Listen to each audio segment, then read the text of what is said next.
The scream wasn't mine, but it tore through me just the same. A high, thin wail that echoed off the vaulted ceilings of Esme Lockhart's gilded cage. My hands, slick and crimson, still gripped the ornate hilt of the ceremonial blade, the last desperate thrust still burning in my forearms. The vibrant white of her wedding dress, now a canvas of arterial spray, clung to her like a second skin, a sickening mockery of purity. Her eyes, those chilling ice blue eyes that had seen too much and desired to control all, stared blankly up at the crystal chandelier, already glazing over. The drilling sound in my head, a relentless, pulsating throb that had been building for weeks, deafened me now, a crescendo of impossible noise. It was a liberation, a terror, a horrific act that cemented me deeper into the cosmic mud I perpetually tried to outrun.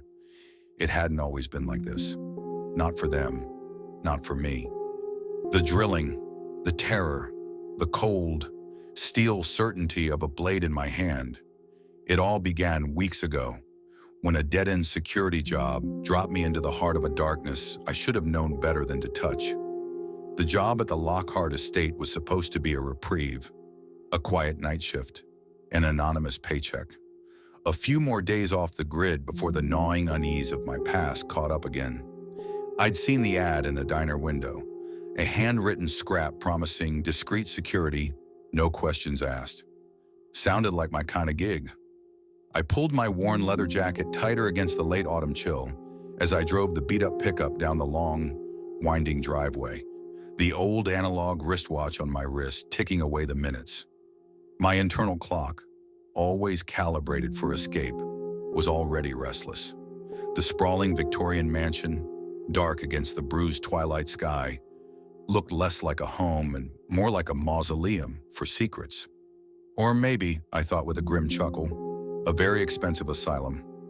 The first few nights were uneventful, lulling me into a false sense of security. I patrolled the extensive grounds, a heavy maglite in hand, its beam cutting through the oppressive darkness like a desperate prayer. The air always felt heavy here, thick with the scent of damp earth and something else, something faintly metallic, like old blood, or perhaps just the ozone before a storm. I told myself it was the damp, the age of the place. My mind was always looking for the rational explanation, even when my gut screamed otherwise. My past had taught me that. My past, a shapeless, consuming void that occasionally spit out echoes of a fire, a scream, a profound, crushing loss I couldn't quite remember, but could always feel. It was the reason I was on the road, running from a shadow that wore my own face. My shifts ran from midnight to dawn. It was during these hours that I started noticing the small things. The lights flickering in distant rooms where no one should be. The faint, almost imperceptible scuttling sounds from within the walls. Not rats, but something larger, more deliberate. The way the grand front door, supposedly locked from the inside, would be slightly ajar when I made my rounds. As if someone had just slipped out or in. I'd check the lock, test the heavy wood, my fingers brushing over the cold brass. My hand would stray to my wristwatch, thumb tracing the glass. Just nerves, I'd tell myself. A tired brain playing tricks. But the unease was a persistent itch under my skin, impossible to scratch. Then there were the friends, Esme Lockhart's inner circle. They drifted in and out of the house at odd hours, like ghosts themselves, their faces pale, their eyes hollow. Harry, Wylan, Ariosa. Their names were whispered by the few staff members I encountered, always with a mixture of reverence and pity. Harry, tall and gaunt, his shoulders permanently slumped as if under an invisible weight. Wylan, twitchy, perpetually on edge, his gaze darting around like a cornered animal. And Ariosa, fragile as spun glass, prone to stifled sobs that would occasionally echo through the house's vast, empty spaces. They seemed less like friends and more like captives, bound by an invisible, unbreakable chain to Esme Lockhart herself. I saw Esme most often at dawn, a vision of preternatural perfection descending the grand staircase. Her golden curls cascaded down her shoulders, catching the first pale light of morning, shimmering like molten gold. Her eyes, those piercing ice blue eyes, seemed to cut through everything, their intensity unnerving, as if she could peer directly into the secrets of your soul. Her crimson lips would curve into a smile that was less an expression of joy and more a silent threat, the sharp edges of her teeth barely visible. She was a work of art, painstakingly crafted, but beneath the flawless skin, I sensed a predator, a shadow lurking just beneath the surface. My survivor's gaze, honed by years of sniffing out danger, screamed at me to turn away, to walk out, to run. But the reluctant conscience, that fatal flaw I cursed daily, whispered, "Stay, look closer."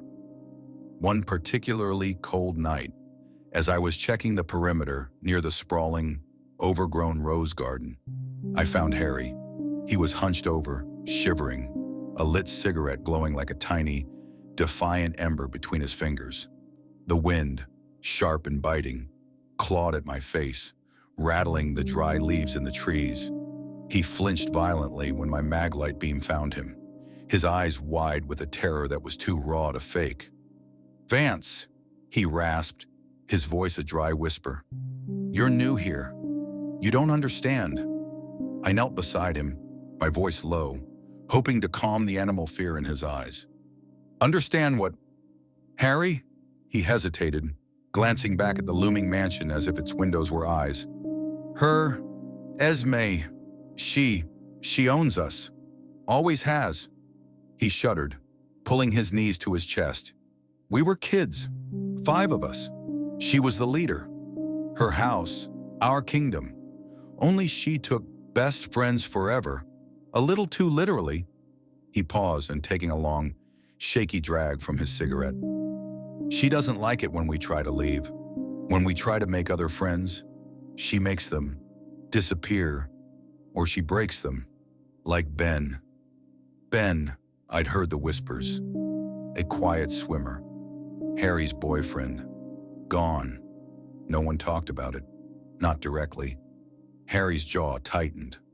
She broke him, systematically, made his life a living hell, until he just vanished. He stared out into the darkness, his voice barely audible above the rustling leaves. "Sometimes, I hear the drilling, inside my head, a pulsing sound, like she's trying to bore a hole right through my skull and rewire my brain." "Aro," my hand went to my wristwatch, an unconscious tick. The drilling. I hadn't known what it was, but I'd felt it too. A low, resonant hum, a pressure behind my eyes that worsened when Esme was near, or when the house was particularly quiet. I dismissed it as exhaustion, or the onset of another migraine. Now, hearing Harry describe it, a cold dread coiled in my stomach. It wasn't just me, it was her. This wasn't some natural phenomenon. It was a psychic assault. It dragged me back to the edges of my own repressed memories. The vague, shapeless terror of Sycamore Grove. The fire, the screams, the sense of something else being present. This was different, yet terrifyingly familiar in its violation. "We could kill her," Harry said, his voice flat, devoid of humor, the words hanging in the cold air between us like frozen breath. "Dump her in the sea. Problem solved." I stared at him, the maglite beam forgotten, pointing uselessly at the damp earth. "You're an idiot," I rasped, but the words felt hollow, a desperate attempt to cling to the sanity that was slowly slipping away. His suggestion, grotesque as it was, resonated with a chilling logic. It was the solution to an impossible problem. The drilling in my head, now, seemed to amplify his words, pushing them deeper into my consciousness. The days that followed were a waking nightmare. Esme seemed to sense the shift in the air, the desperate edge to Harry's despair. Her perfect smile grew wider, her eyes colder. The drilling intensified, a constant, low thrum that vibrated behind my eyeballs, making concentration impossible. It felt like a physical pressure, like someone was trying to force open a locked door in my mind. Sleep offered no escape. Her face, her smile, the sound of that incessant drilling infiltrated my dreams. I'd wake in a cold sweat, my heart hammering against my ribs, the taste of fear metallic on my tongue. I started sketching again, a habit I'd picked up on the road as a way to process the horrors I encountered.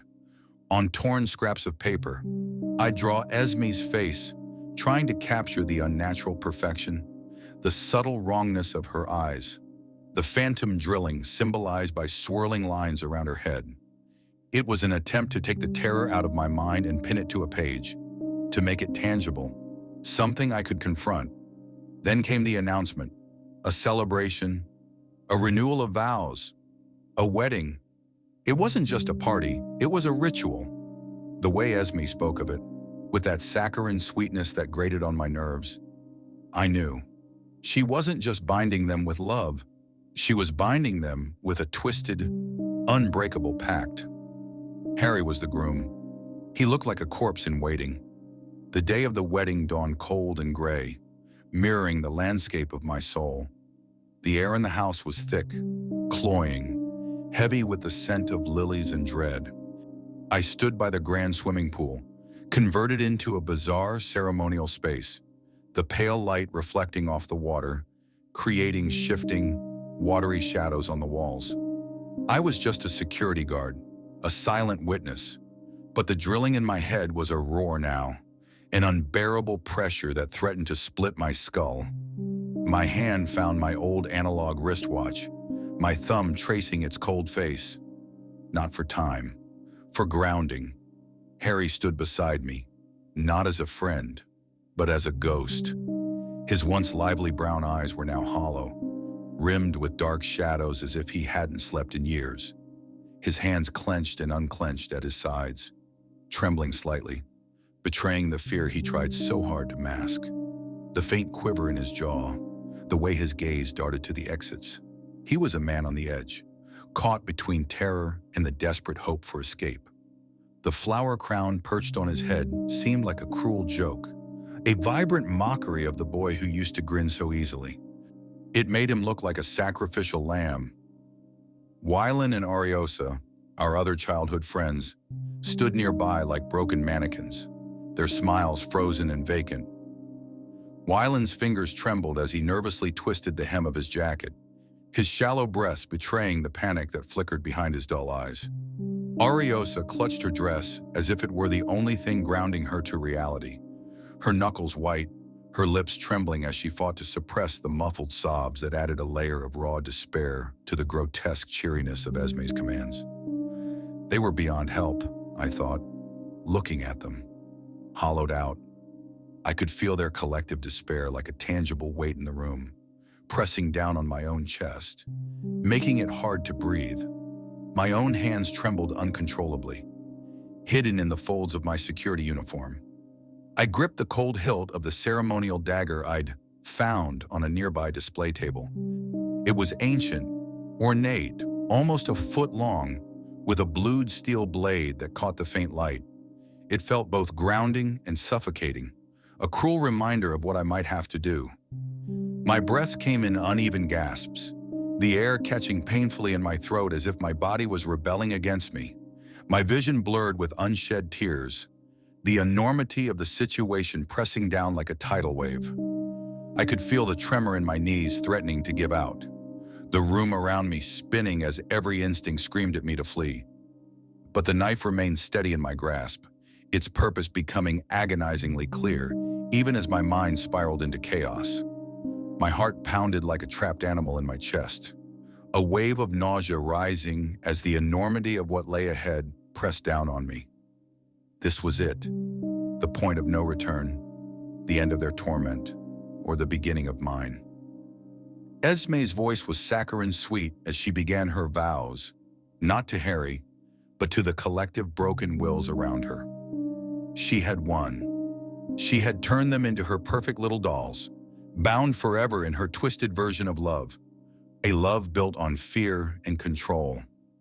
"I do," she whispered, her gaze locking onto Harry's, then sweeping over Wylan and Ariosa, and finally settling on me. Her eyes held a triumphant, possessive glint that chilled me to the bone, and the drilling became unbearable. It wasn't just noise anymore. It was a physical force, pressing against the inside of my skull, commanding me, distorting my perception. My head felt like it was going to explode. The air was thick with the scent of lilies and the metallic tang of fear. I don't remember the exact moment I lunged. 1 second, I was standing, a prisoner of my own reluctant conscience. The next, I was propelled forward by an impulse that felt both alien and terrifyingly my own. The drilling reached a crescendo, forcing me, begging me, to make it stop. I moved, a blur of motion, driven by a primal need for cessation. Harry's eyes, wide and horrified, met mine for a fleeting instant, a flicker of understanding, perhaps even gratitude, before my vision narrowed to Esme. The blade, heavy and cold, felt like an extension of my arm as it plunged. The officiator's horrified screams mingled with the sickening sound of blood splattering on the polished marble floor, parted by death. The irony was almost laughable. If anything about this macabre spectacle could ever be funny, chaos erupted. Screams, gasps, the crash of overturned chairs. I grabbed Harry's arm, pulling him, dragging him toward the exit. He was a dead weight, stumbling, his eyes still wide with shock. Wylan and Ariosa, their movements jerky and unnatural, their faces blank with a horror that had finally shattered them, followed like automatons. They were shells, hollowed out, their minds utterly broken by what they had endured, by what I had done. We burst into the cold night air, the chill a shocking slap after the oppressive warmth of the mansion. We ran, stumbling through the manicured lawns, past the dark, silent hedges, until our lungs burned and our legs gave out, collapsing in a heap on the damp ground beside my beat-up pickup. I was breathing hard, the metallic taste of adrenaline and bile in my mouth. My hands still throbbed with the ghost of the knife's hilt. The image of Esme's eyes fixed on the ceiling burned into my retina. 2 years later, and the sound of Esme's laugh still echoes in the quiet moments, a chilling, triumphant sound that wraps around my thoughts like a shroud. Harry speaks rarely now, his words disjointed, his gaze fixed on something only he can see. He's in a facility now, one that calls itself a wellness retreat, but feels more like another kind of cage. Wylan and Ariosa are shells of themselves, their recovery more cruel mockery than progress, trapped in a loop of silent terror. And me, the scars on my wrists throb with the phantom memory of straps holding me down, a half-remembered horror from a past I can't quite grasp, a past I constantly run from. Esme's father, a man whose presence was a chilling absence, had a way of perfecting his subjects. Though I'd only heard whispers of it, I never saw him, never met him, but his influence, like a shadow, hung over everything, sometimes in the quiet, lonely moments, driving through a desolate landscape, or sitting in a dimly lit diner. I catch a glimpse of golden curls out of the corner of my eye, or I hear the low, insidious thrum of the drilling, a phantom echo. And when Harry, if I visit him, manages a strained, empty smile, it's Esme's grin I see, wide, victorious, eternal. She may be dead, but her hold, her curse, still lingers. And I, Leo Vance, the reluctant instrument of her demise, am still running, always running. Character count 9,890. The growl wasn't animalistic in the way a bear's is, or even a starved wolf's. It was ancient. A sound scraped from the throat of something that remembered the cold birth of the world. A sound that vibrated not just the air, but the very marrow in my bones. It was the sound of a predator that knew it owned the night, and that I was nothing more than a trespasser in its stolen domain. My hand, slick with nervous sweat, fumbled for the light switch, my heart a frantic drum against my ribs. When the lights finally flared, ripping through the thick, unnatural fog that had consumed the house, the revelation was far worse than the creeping dread had promised. Standing in the doorway of what used to be my parents' bedroom, framed by the sudden, clinical glow, was a colossal figure. Its form was barely human, a monstrous silhouette outlined in the mist. Its skin a grotesque tapestry of bark and weeping moss. Its eyes, if they were eyes, held no light, only an echoing void. This wasn't a shadow playing tricks, nor a figment of sleep-deprived paranoia. This was real. This was here, and it was moving. That guttural sound, tearing through the false calm of a house that had tried its best to masquerade as safe, was the brutal culmination of hours spent drowning in an unnatural fog, of a slow, creeping dread that began the moment I realized I wasn't alone. It was the latest in a long, unsolicited education in things that should not be, a curriculum I'd been unwillingly enrolled in since childhood, since that night in Sycamore Grove, when the world decided I was to be its personal magnet for misery. I'd come to Oregon's coast, seeking anonymity, a quiet corner to lick old wounds and hopefully, for once, just exist. I'd taken a night shift at a warehouse a few towns over, driving the same worn-out truck until the gears whined in protest, paying cash for a rental house that smelled of forgotten lives and damp wood.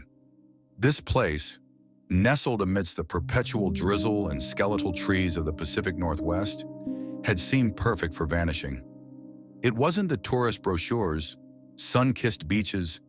This was the other Oregon, the one of perpetual gray skies, of cold, dreary shores that bled into an unending winter. The kind of place where things could hide, or where things found you. The rain had been a constant companion for days, a relentless drumming on the old house's roof that seemed to amplify every creak, every groan of settling timber. 2 months in, and I already hated the place, even if it was just a temporary cage. Every step on the floorboards felt like a whispered warning, their groans echoing as though the house disapproved of my very presence. Doors creaked open and closed without reason. Shadows clung to corners, deepening into something beyond mere absence of light. The basement? Forget it. A crawl space of dread, its damp, musty air thick with the weight of secrets. As if the cold stone foundation itself was a tomb, we'd dismissed it, my folks and my younger brother, as the quirks of an old house. Me? I knew better. My gut had twisted into a familiar knot of unease the moment I first stepped across the threshold, that quiet disquiet that settled in the back of my mind like an uninvited guest, the kind that never leaves. A house shouldn't feel this wrong, but the rain, for all its oppressive presence, wasn't the true problem. It was the fog, dense, smothering, and unnatural. Not the usual coastal mist, which drifted like a gauzy curtain, but something heavier, colder, something that felt like it pressed down on you, sucking the very air from your lungs. It had arrived on the 4th night of the storm, a whiteout that swallowed the world outside. I'd arrived home from my shift around 5:30 p.m., the truck's tires spitting gravel on the short, unpaved driveway, utterly drained. My worn leather jacket, a second skin for years, felt heavier than usual, soaked with the damp chill that seeped into everything here. After a quick, scalding shower that barely chased the cold from my bones, I'd collapsed for a brief, unsatisfying nap. My old analog wristwatch, a nervous tick more than a time teller, read 8 sure p.m. when I finally emerged from my room. The glow of its face, a tiny, comforting beacon in the gathering gloom. The rain had stopped. A small mercy, I'd thought, trying to inject some much-needed sarcasm into the grim reality. My parents and kid brother had left earlier for a nearby city, visiting family, leaving me alone for the night. My mother, bless her panicky heart, had insisted they'd wait until morning to return, not wanting to drive in bad weather. I teased her over the phone, my voice feigning lightness, pointing out that there was no fog here yet. A lie. Even then, the tendrils had already started to curl around the window panes. A ghostly invasion. The phone call ended, and I made dinner. Ramen noodles, because of course it was ramen, with a pathetic sprinkle of bacon bits, and retreated to my room, seeking the familiar glow of a video game. Despite the nap, the weariness clung to me like a shroud. By 10:30 p.m., I was nodding off, the controller slipping from my numb fingers. My internal monologue, usually a buzzing hive of cynicism, had gone quiet. A bad sign that, when I woke, the world was a canvas of white and bitter cold. The chill was what pulled me from sleep, a physical shove rather than a gentle nudge. My room, usually my sanctuary, was enveloped in fog so dense that I could barely make out the outline of my hand held 8 inches from my face. The glow of my television, a pale, flickering rectangle in the swirling mist, distorted the light, turning everything ghostly and indistinct. It was like waking up inside a cloud, or worse, a grave. Disoriented, my legs stiff, I stumbled out of bed, tripping over my desk chair. The sharp edge of the cheap plastic jabbed into my shin with a painful thud, and the chair toppled with a loud clatter that echoed strangely, unnaturally through the fog-shrouded room. My breath hitched. The sound seemed to be absorbed, then returned, multiplied. Frustration warred with a cold, creeping dread. What the hell was going on? I pushed open my door, the wood groaning in protest. The hallway was dimmer, illuminated only by a faint nightlight in the dining room. Every hair on my arm stood on end. The air was thick and heavy, smelling not just of damp earth and old house, but of something else, something metallic and sharp, like the tang of old blood or ozone before a storm. The silence was oppressive, broken only by the frantic beat of my own heart, a trapped bird fluttering in my chest. I shivered, the cold seeping into my very bones. That's when I saw it. The front door, usually so stubbornly closed, stood wide open. My stomach dropped. I remembered distinctly locking it earlier, ensuring it was secure against the storm, against whatever this was. But now it yawned open, a black maw inviting the cold, insidious fog inside. It was an invitation, a gaping wound in the illusion of safety. My mind, usually so quick with a sarcastic quip, was blank, filled only with the deafening thud of my pulse. Get it together. Vance. I moved slowly, reluctantly, towards the open door, my feet scuffing softly on the old floorboards. The cold air rushed in, swirling the fog around my ankles like hungry ghosts. I reached the door, my fingers hesitating for a fraction of a second on the rough wood before I slammed it shut with a definitive thud that resonated through the house. I leaned against the solid wood, my breath visible in the icy air, a shaky cloud escaping my lips. My heart continued its frantic rhythm, each thud echoing in my ears as racing thoughts clouded my mind. The oppressive silence returned, broken only by the sound of my own ragged breathing. Suddenly too loud. I looked around, trying to ground myself. The oil heater, squat and gray, stood next to me. Its gauge read a balmy 70 degrees, but the auto switch was off. Had my parents turned it off, expecting me to start a fire instead? It was a flimsy excuse even to my own disbelieving mind. Why would they? I flipped the switch, listening to the strained hum as the heater sputtered to life, a reluctant dragon awakening. Warmth, slow and precious, began to seep into the room, a false promise of comfort. My eyelids felt like lead weights, the sheer exhaustion of the last few hours, amplified by the unsettling fog, claimed me again. I slid down the wall, deciding to sit by the heater until the fog lifted, or until I figured out what the hell was going on. I must have dozed off, lulled by the low hum of the heater in the cold, pressing silence.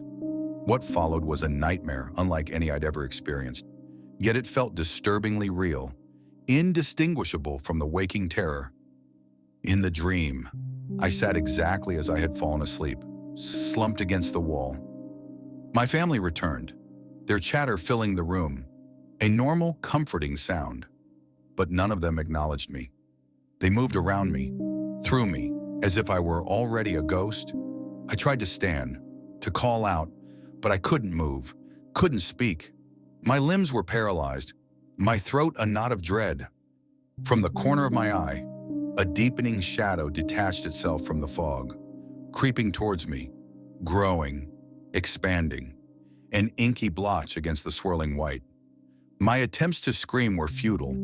My voice refused to carry, caught somewhere deep in my chest.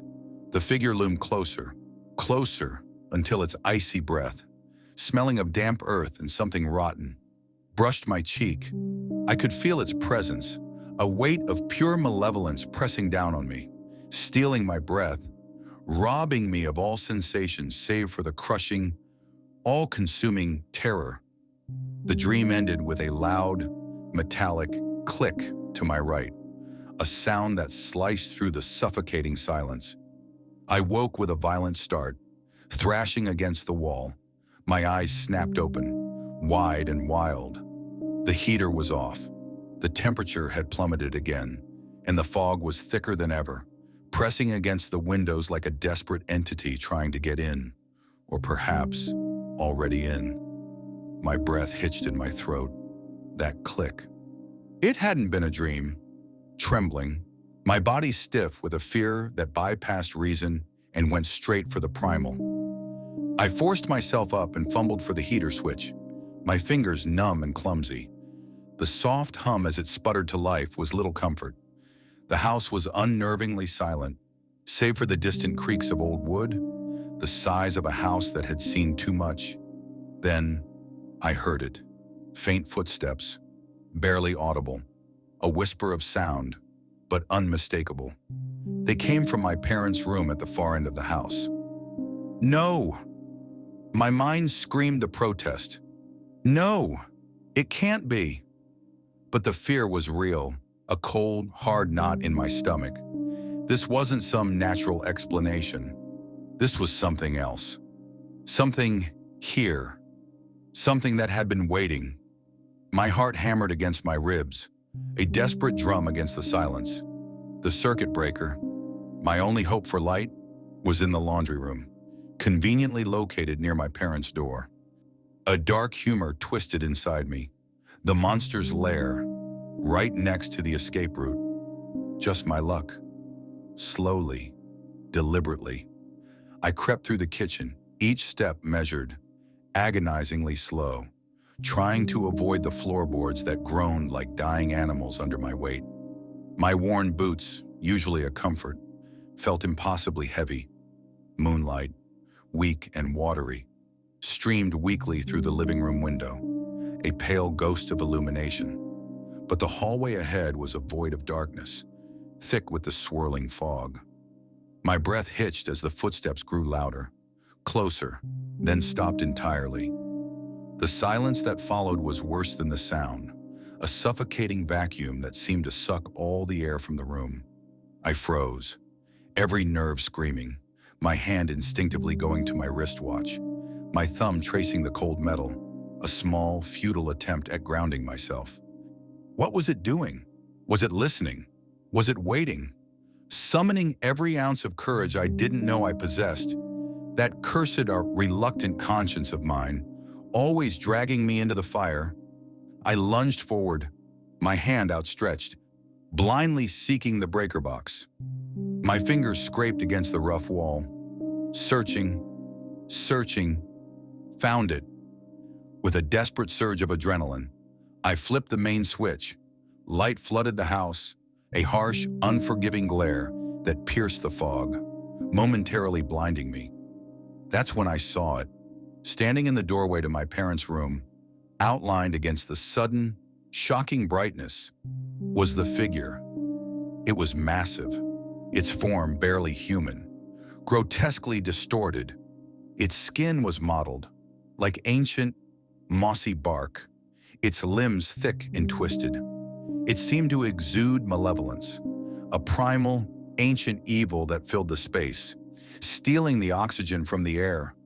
A guttural growl, the same one that had ripped me from the nightmare, filled the air, reverberating through the flimsy walls, vibrating my very teeth. It lumbered forward, its heavy footsteps shaking the house, each step a death knell.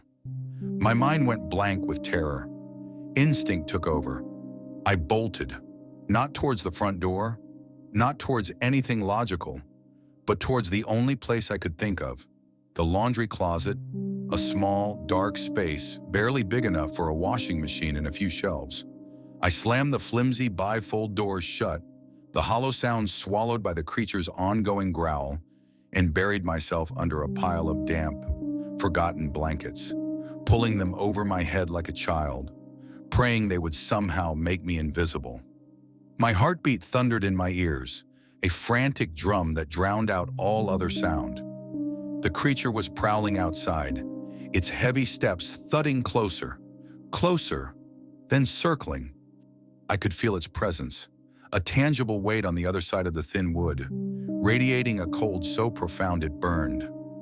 I squeezed my eyes shut, silently cursing my existence, cursing my luck, cursing every choice that had led me to this God-forsaken house, to this moment. This was another layer added to the trauma, another notch on the tally stick of horrors that defined my life. It was worse than the phantom hitchhiker's cold whispers, worse than the stench of Ethan's cannibalistic kitchen, even worse than the sickly sweet perfume of Olivia's skin-carpeted rooms. This was raw, physical, immediate, and inescapable. Time stretched endlessly, a twisted ribbon of terror. The door to the laundry room never opened, but the creature's presence was palpable, a suffocating weight just inches away. Its heavy breaths reverberated through the air, vibrating the flimsy walls around me, a hot, fetid blast that seemed to seep through the wood. I could hear it sniffing, a wet, guttural sound, like a starved beast hunting. It was searching for me. My mind raced, envisioning the moment the door would burst open, imagining those bark-like hands reaching in, tearing me from my pitiful sanctuary. Just when I thought I couldn't take it anymore, when the air in the closet felt too thin to breathe, its footsteps finally retreated, slowly, deliberately. They moved away, towards my bedroom, seizing the opportunity, fueled by a desperate, animalistic urge to survive. I burst out of the closet, scrambling on hands and knees before lunging to my feet. I didn't dare look back. I dashed through the kitchen, through the dining room, my eyes fixed on the front door, a shimmering beacon of escape. My legs pumped, burning, my lungs screaming for air. I crashed through the front door, not daring to look back, not daring to imagine what might be following. The cold, thick fog outside was a relief, a blessed veil. I sprinted across the dew-soaked lawn, the gravel digging into my feet through the worn soles of my boots. I reached my car, a battered relic I'd bought for cash, my hands shaking so violently I could barely insert the key into the ignition. My head swam with conflicting urges, to speed away and put as much distance as possible between me and that cursed house, or to sit frozen in fear, wondering if it was still watching from the shadows of the fog, biding its time. I chose flight. The drive to the nearest town felt interminable, a white-knuckled journey through a world swallowed by mist. Every flicker of movement in my peripheral vision, every shadow cast by my headlights, made me flinch, sending a jolt of ice through my veins. The fog swallowed the road, my headlights barely cutting through its thick, cloying embrace. I gripped the wheel tightly, knuckles white, navigating bends with a desperate, white-knuckled determination. The old analog watch on my wrist felt like an anchor, a small, mechanical certainty in a world gone utterly mad. When I finally pulled into the parking lot of a 24-hour diner, the relief was overwhelming, a wave of pure exhaustion washing over me. I parked, killed the engine, and sat in the suffocating silence of the cab, staring out at the world through fog-dappled windows, barely registering the faint hum of fluorescent lights from inside the diner. A beacon of bland, mundane safety. Hours passed, marked only by the empty coffee cups piling up on the table beside me. I sipped the lukewarm, bitter liquid, my hands still trembling around the warm mug. The stark interior of the diner was a refuge, its mundane normalcy an antidote to the surreal terror I had just experienced. The fluorescent lights cast a steady, clinical glow, washing over the laminate tables and stainless steel counters, a sharp contrast to the oppressive darkness and mist I had escaped. The muted clatter of dishes and the quiet hum of a coffee machine were almost hypnotic, grounding me in a reality that felt impossibly distant just hours earlier. Dawn's weak, watery light filtered through the dissipating mist, bringing no comfort, only the renewed, cold dread of what the day would hold. I was a survivor, yes, but each survival meant another scar, another shard of my soul chipping away. As I began to regain some semblance of composure, the need for human connection, even fleeting, tugged at me, my reluctant conscience, always a liability. I pulled out my ancient phone and texted my brother, just a quick check-in. His reply chilled me to the core, plunging me back into the icy grip of terror. "We're home. Where are you?" My heart sank, a lead weight in my chest. They had returned. They had walked into that house, unaware of the danger, or perhaps, terrifyingly, oblivious to what had haunted its fog-shrouded rooms.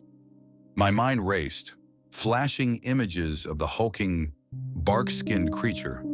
Had it left? Was it still there? Had it seen them? "Be careful. Lock all the doors. Don't go outside," I hastily typed, my fingers fumbling on the small screen, knowing even as I sent it that the warnings would make no sense to him, that they would sound like the ravings of a madman. Returning to the house was out of the question, a non-negotiable line in the sand of my terror. Yet curiosity, that fatal human flaw, tugged at me, a persistent itch under my skin. What had I truly seen? What force had opened the door, filled the home with that suffocating fog, and lurked in the shadows, waiting for me? My mind wrestled with possibilities as I sat in the diner parking lot, the sky brightening with the pale, indifferent light of morning. I considered calling the authorities, but what could I tell them? That I'd fled from a creature shrouded in mist? A monster with bark for skin and eyes like obsidian chips? They'd just send a nice man with a clipboard and a padded room. To this day, I don't know what I encountered in that house, or why it chose to stalk me. But I've never returned to that place, and I've never slept soundly since. The memory clings to me like the fog of that night, a constant presence in the corners of my mind, its silent warnings stirring whenever the air turns cold and the mist begins to rise.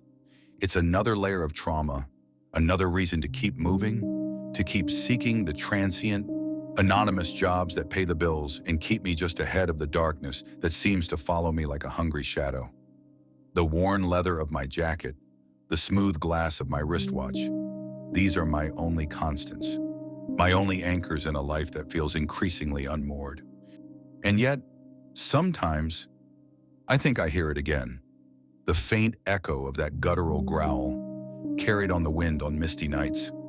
Once, when driving past the old road leading back to the house, an almost magnetic pull drawing me dangerously close, I thought I saw movement in the trees, a hulking shadow that froze me in place, every muscle screaming in protest. Was it waiting for me, biding its time? Or had it always been there, watching, part of the landscape, part of the curse that clings to me? I dare not find out. But even now, in the safety of crowded towns and bright, indifferent lights, I can feel it, somewhere in the endless fog of this world. It lingers, and I know, with the chilling certainty of a man who has seen too much, that it is still biding its time. Character count, 93879. The phone felt cold and slick in my trembling hand. The receiver an alien weight against my ear. My breath hitched, a raw, ragged sound clawing its way up my throat. On the other end, the raspy, broken glass voice of the junkman dissolved into a sound that wasn't human. A sound that started as a low chuckle and then bloomed into a terrible, echoing peal of laughter that seemed to claw its way out of the very wiring of the house. It wasn't mirth, it was a predator's satisfaction, a final, guttural pronouncement of ownership. Insufficient currency, the voice had croaked, and the words, once dismissed as a macabre joke, now resonated with the chill of absolute, bone-deep truth. The laughter deepened, expanding, filling the room, filling my head, a sound that promised not just ruin, but an eternity of hollow emptiness. My fingers tightened, knuckles white, until the plastic began to creak under the pressure. A desperate, futile attempt to crush the sound, to crush the truth. My eyes darted around the quiet living room, as if the shadows themselves might be laughing with her, a cold, insidious dread seeping into my marrow. This wasn't like the things I'd outrun, the shadows that stalked the lonely roads, or the whispers that clung to cursed places. This was a price extracted, a debt called in, and the dawning horror was that I, Leo Vance, the weary wanderer, had paid it willingly, one damn sliver at a time. It had all started, as these things always did, with something mundane, something small, a nuisance that I just wanted to disappear. It had been a few weeks, maybe a month, since I'd pulled into this anonymous corner of the city, another temporary haven in a long line of them. The house I'd rented, a cramped two-bedroom with a perpetually dripping faucet and a view of a neighbor's overgrown yard, was just a place to park my worn leather jacket and lay my head for a few months. I'd picked up a night shift at a warehouse on the outskirts of town, the kind of job that suited me, quiet, solitary, easily forgotten. It allowed me to blend, to be another ghost in the machine, which was exactly how I liked it. My immediate neighbor, a woman named Cardinal. I never did figure out if that was her given name or some kind of self-appointed title, was the kind of person who radiated a specific, cloying sort of warmth that always set my teeth on edge. She was a self-proclaimed Earth Mother type, all organic vegetables and rainbow flags, with a yard that was less a garden and more a wild, untamed ecosystem of weeds, scattered kids' toys, and what she proudly called found crystals that looked suspiciously like common river rocks. I'd seen enough of humanity to know that kind of open-heartedness was either a profound weakness or a carefully constructed facade, usually both. I kept my distance, content with the occasional nod, a grunted reply to her overly cheerful greetings, and the stray tomato she'd sometimes press into my hand. My old analog wristwatch felt like a small, cold comfort on my wrist, a constant reminder of the relentless forward march of time, unconcerned with human pleasantries. My companion, Buster, a scruffy terrier mix I'd found curled up in a gas station dumpster 3 states back, was a different story.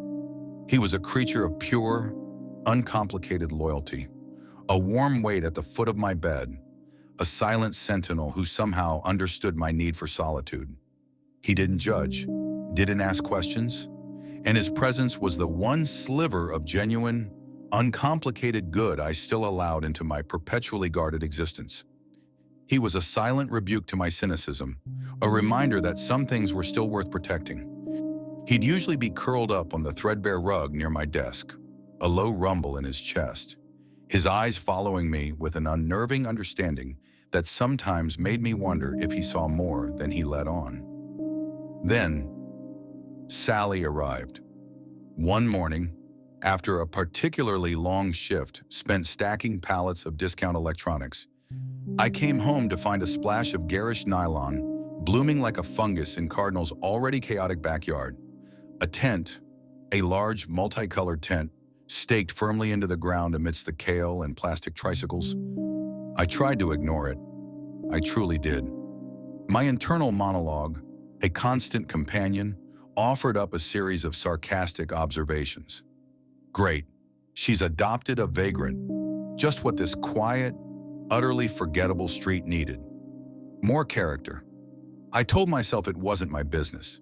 My business was to blend, to survive, to keep moving when the time came. But the tent was a bright, obnoxious bruise on the landscape of my carefully curated anonymity. My observational skills, honed by years of sniffing out trouble, immediately registered the subtle wrongness. It wasn't just a tent, it was a statement, and it was in my line of sight. Cardinal caught me checking my mailbox one afternoon, her smile a little too wide, a little too innocent. "Kids camping outside?" I asked, feigning casual curiosity, my voice flat. I saw the glint in her eye, the slight flush on her cheeks, and knew instantly she'd been waiting for me to ask. "Oh, that's my friend Sally," she chirped, the syllables saccharine sweet. "She's just staying a few days till she gets back on her feet." A muscle twitched in my jaw. "Uh-huh," I managed, the skepticism probably etched onto my face like a roadmap. I could feel the familiar knot of dread coiling in my gut. A few days was always code for indefinite stay, possible property devaluation, guaranteed headache. Every time someone said, "just a few days in my life," it ended with blood or fire or worse. It dragged me back to the unspoken specter of Sycamore Grove, to the insidious way normalcy could rot from the inside out. My hand instinctively went to my wrist, tracing the cool metal of my watch, a grounding mechanism against the rising tide of unease. Cardinal, oblivious or uncaring, barreled on. "It's just a few days. Leo, she lost her job, but she'll find a place. She's a good woman." "Right," I muttered, pulling out my utility bill and retreating. Good women, in my experience, were just as likely to carve you up and wear your skin as any other kind of monster. I'd learned that lesson the hard way, more than once. The taste of ash was still in my mouth. A few days bled into a week bled into a few weeks. The tent didn't just stay, it expanded. Piles of what could only be described as urban detritus began to accumulate around it.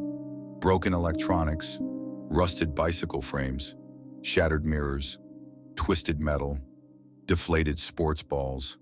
A whole damn menagerie of modern junk. Sally, a woman with a perpetually damp-looking face and eyes that darted around like a cornered mouse, started showing up more often. She introduced herself one morning when I was letting Buster out. She claimed to be an artist, making sculptures out of found objects. "I take other people's junk and I make it into something beautiful," she'd mumbled, nervously wringing her hands. Her voice was thin, reedy, like a forgotten instrument. The smell of stale cigarettes and something vaguely damp clung to her. "Do you have a favorite animal? I could make you one, if you like, for your yard." I looked at her, then at the skeletal remains of what she claimed was a crane, crafted from bent coat hangers and plastic bottles. Why would I put garbage in my yard? My internal voice was sharp, but my external one was carefully neutral. "How's the housing search going, Sally?" She sighed, a theatrical puff of air that barely moved the stray wisps of graying hair escaping her perpetually messy bun. Her eyes welled up, and she spoke of social workers and full shelters, a litany of excuses I'd heard 1,000 times from 1,000 different desperate mouths. I felt a familiar pang of something almost like pity, quickly smothered by the pragmatic annoyance. Pity was a weakness, a luxury I couldn't afford. It always led to trouble, always had. It was the same reckless impulse that made me pick up a stray dog or pause when I heard a cry for help. My fatal flaw: I tried the city, the mayor's office, the housing department, code enforcement. It was like shouting into a void. This was one of those cities, the kind that prided itself on being progressive, which translated, in practice, to letting weeds overtake every park in the name of native plants and getting rid of loitering laws so indigents could camp out and smoke whatever they pleased on every corner. I envisioned my quiet street becoming a permanent open-air museum of found object art and human despair. My sanctuary compromised. I was stuck with the tent. I was stuck with the whole goddamned menagerie. Then, one day, I saw the signs, tacked to telephone poles, stapled to forgotten fence posts, even stuck to the cracked glass of bus stops. Junkmen will take any junk. Call X6X. I'd glimpsed the figure a few times before, a stooped, almost spectral presence pushing a rickety cart laden with scavenged detritus, old tires, rusted pipes, bits of partially destroyed fences. What the junkman got out of it, I had no idea. No fee listed. That was the strangest part. Usually there was a catch, a hidden charge. My life had taught me there were no free rides. I was outside trying to coax Buster away from a particularly pungent patch of Cardinals compost when I spotted that tattered figure, bent almost double, hammering another one of her crude signs onto a telephone pole at the end of the block. The late afternoon sun cast long, distorted shadows, making her seem even more skeletal. A cynical, impulsive thought, born of frustration, bubbled up. "Hey," I called out, my voice rougher than intended. "I got some junk you can take out." I jutted my thumb toward Cardinal's yard, toward the offending tent and its growing collection of urban sculptures. It was meant as a joke, a dark, cynical jest to an anonymous stranger, a release valve for my pent-up annoyance. The junkman paused, the hammer still in her bony hand, and slowly, with an unsettling, almost mechanical slowness, turned to look at me over a shoulder that seemed to be made of coat hangers. That's when I truly saw her. It wasn't a he at all. It was a she, if you could even call her that. Wild, coarse gray hair, the color of dirty snow, framed a face that was more caricature than human. Her skin was a network of deep, leathery wrinkles, stretched taut over sharp cheekbones. But it was her eyes and her mouth. That truly disturbed me. Her lips were a shocking, unnatural ruby red, a stark splash of color on her cadaverous face. And her head, it wasn't quite right. It was like an owl's head, perched precariously on a neck that seemed too thin, too long, too flexible. I could have sworn that in that moment, it was about to keep turning, like a screw, twisting completely around. A cold shiver, not a physical cold, but of primal wrongness, traced its way down my spine. The air around her seemed to vibrate with a low hum, like an old, failing transformer. Then, those eyes, black, beady, unsettlingly intelligent, shifted from me to the tent in Cardinal's yard. Her head tilted, that unnatural angle once more. She spoke, her voice a dry, rasping sound, like gravel churning in a rusty barrel. "The art or the artist?" A snort of dark amusement escaped me. The absurdity of it, the morbid humor. "Well," I said, leaning against my fence, a sarcastic grin splitting my face. "If you can take the artist, please do. Been mucking up my view for a month now." I regretted the words almost immediately, a familiar prickle of my reluctant conscience. But it was too late. The words hung in the air, heavy and dark. I saw Sally's slight figure moving inside the tent, a flash of her silhouette against the nylon. My stomach churned. What the hell did I just say? The junkman just nodded, a slow, deliberate movement. Then, she fixed those unsettling eyes on me again. "Hey," I said, trying to shake off the creeping unease, trying to lighten the mood. "How come you call yourself junkman if you're a woman?" Her ruby lips curled into something that might have been a smile, or perhaps a rictus of something far older and less pleasant. It didn't reach her eyes. "Better for business. No one will call an old woman to haul junk." Fair enough, I thought, and watched her finish hammering the sign, her movements economical and precise. She turned and began pushing her cart down the street, a gaunt, hunched silhouette against the setting sun. The unsettling feeling lingered, a metallic tang in the back of my throat. I told myself it was just a strange old lady, just another peculiar character in a long line of them. But my hand kept going back to my wristwatch, my thumb tracing the worn glass, a nervous tick. A few days later, Buster barked frantically from the living room, startling me awake. I'd been drifting in that hazy half-sleep that often plagued me, a fragmented nightmare of screaming and smoke clinging to the edges of my consciousness. My heart hammered against my ribs. It took a moment for me to orient myself, to realize Buster wasn't barking at a ghost, but at the sound of Cardinal's frantic, desperate cries. "Sally, Sally, where are you?" Her voice was raw, cracking with something akin to panic. I peered out my window. Cardinal was standing in the middle of her unruly yard, spinning in slow, frantic circles, her arms thrown wide. The tent was still there, a deflated, brightly colored lump. The art was still there too. Sally's grotesque eagle sculpture, with its fan blade wings still poised menacingly towards my porch. But Sally herself was gone, vanished, seemingly into thin air. I felt a surge of unadulterated relief, quickly followed by a dark, uncomfortable twist in my gut. Coincidence, I told myself. She finally packed up and moved on, probably tired of living in a perpetual yard sale. I walked out onto my porch, feigning concern. "Everything all right, Cardinal?" I asked, my voice as neutral as I could make it. Buster, sensing the tension, stayed close to my leg, a low growl rumbling in his chest. "It's Sally, she's gone." Cardinal wrung her hands. "She just vanished, but she left all her things, her tent, her art." "Maybe she just got worried about winter," I suggested, shrugging. "Left the mess for you to clean up."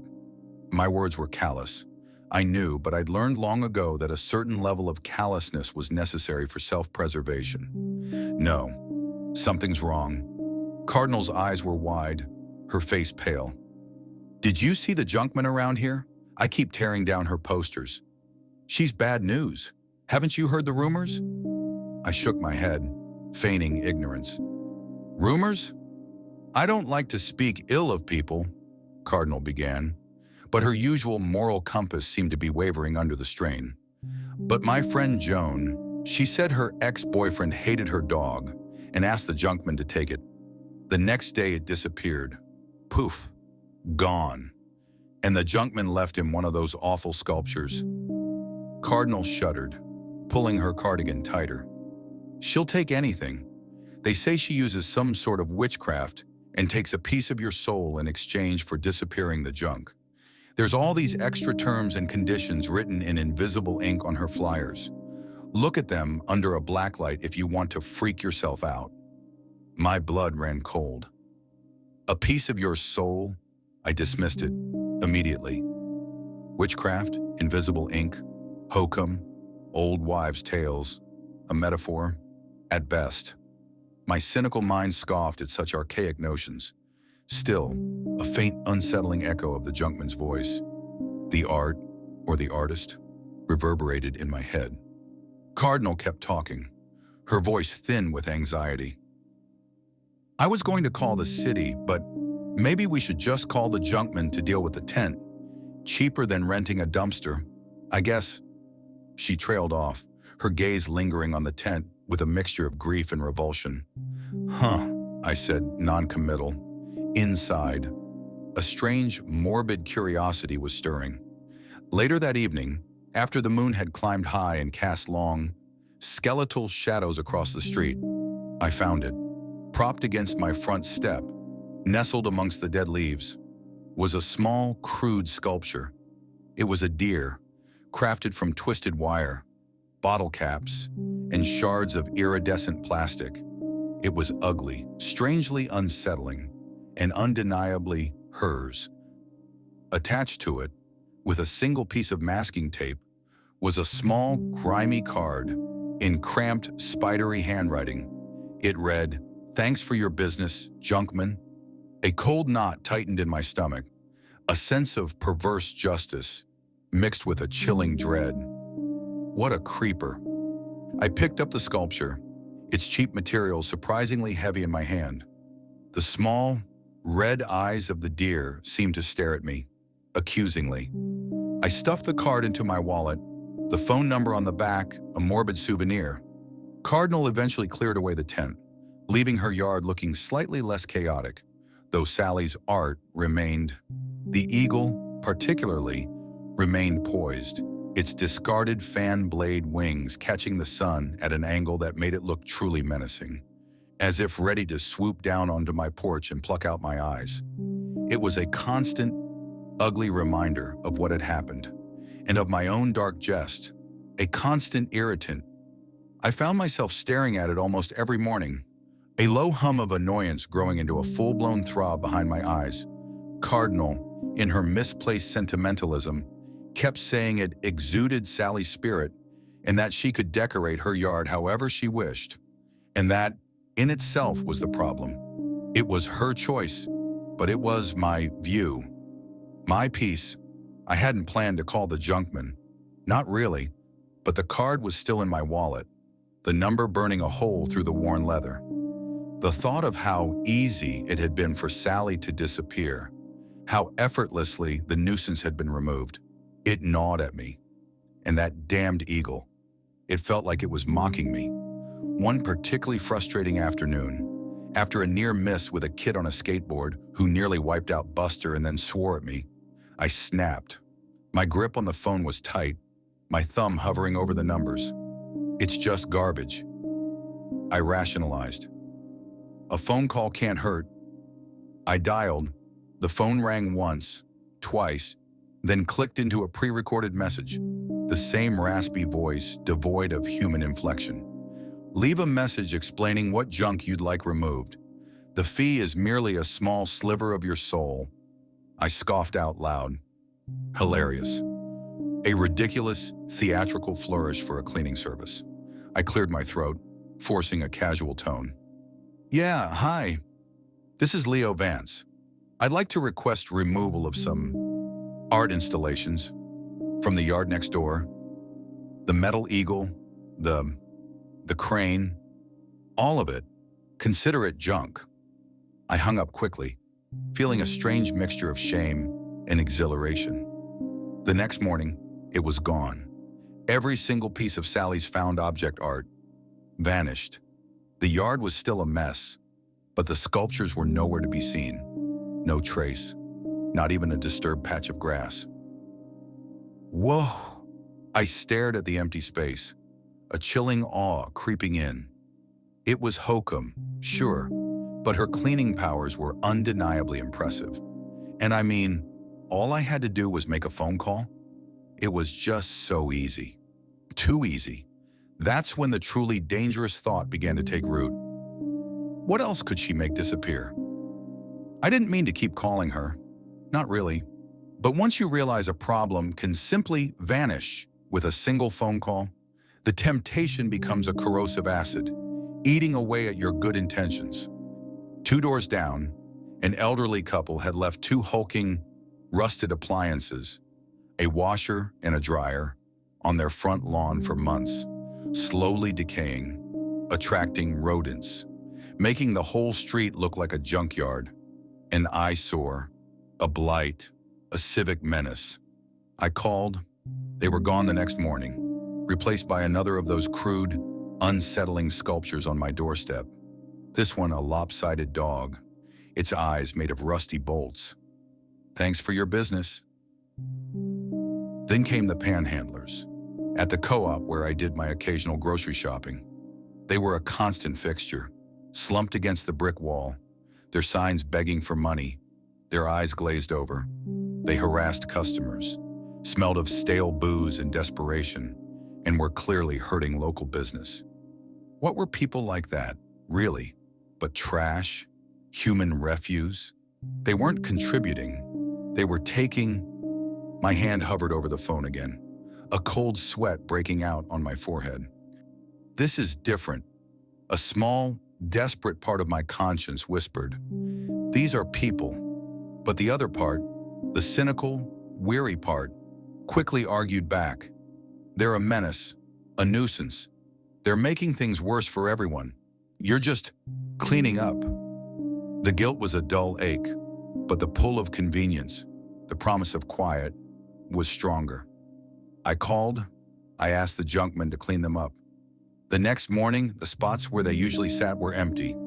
Other panhandlers drifted in a few days later, filling the void. their gaunt faces and desperate pleas echoing the ones that had vanished.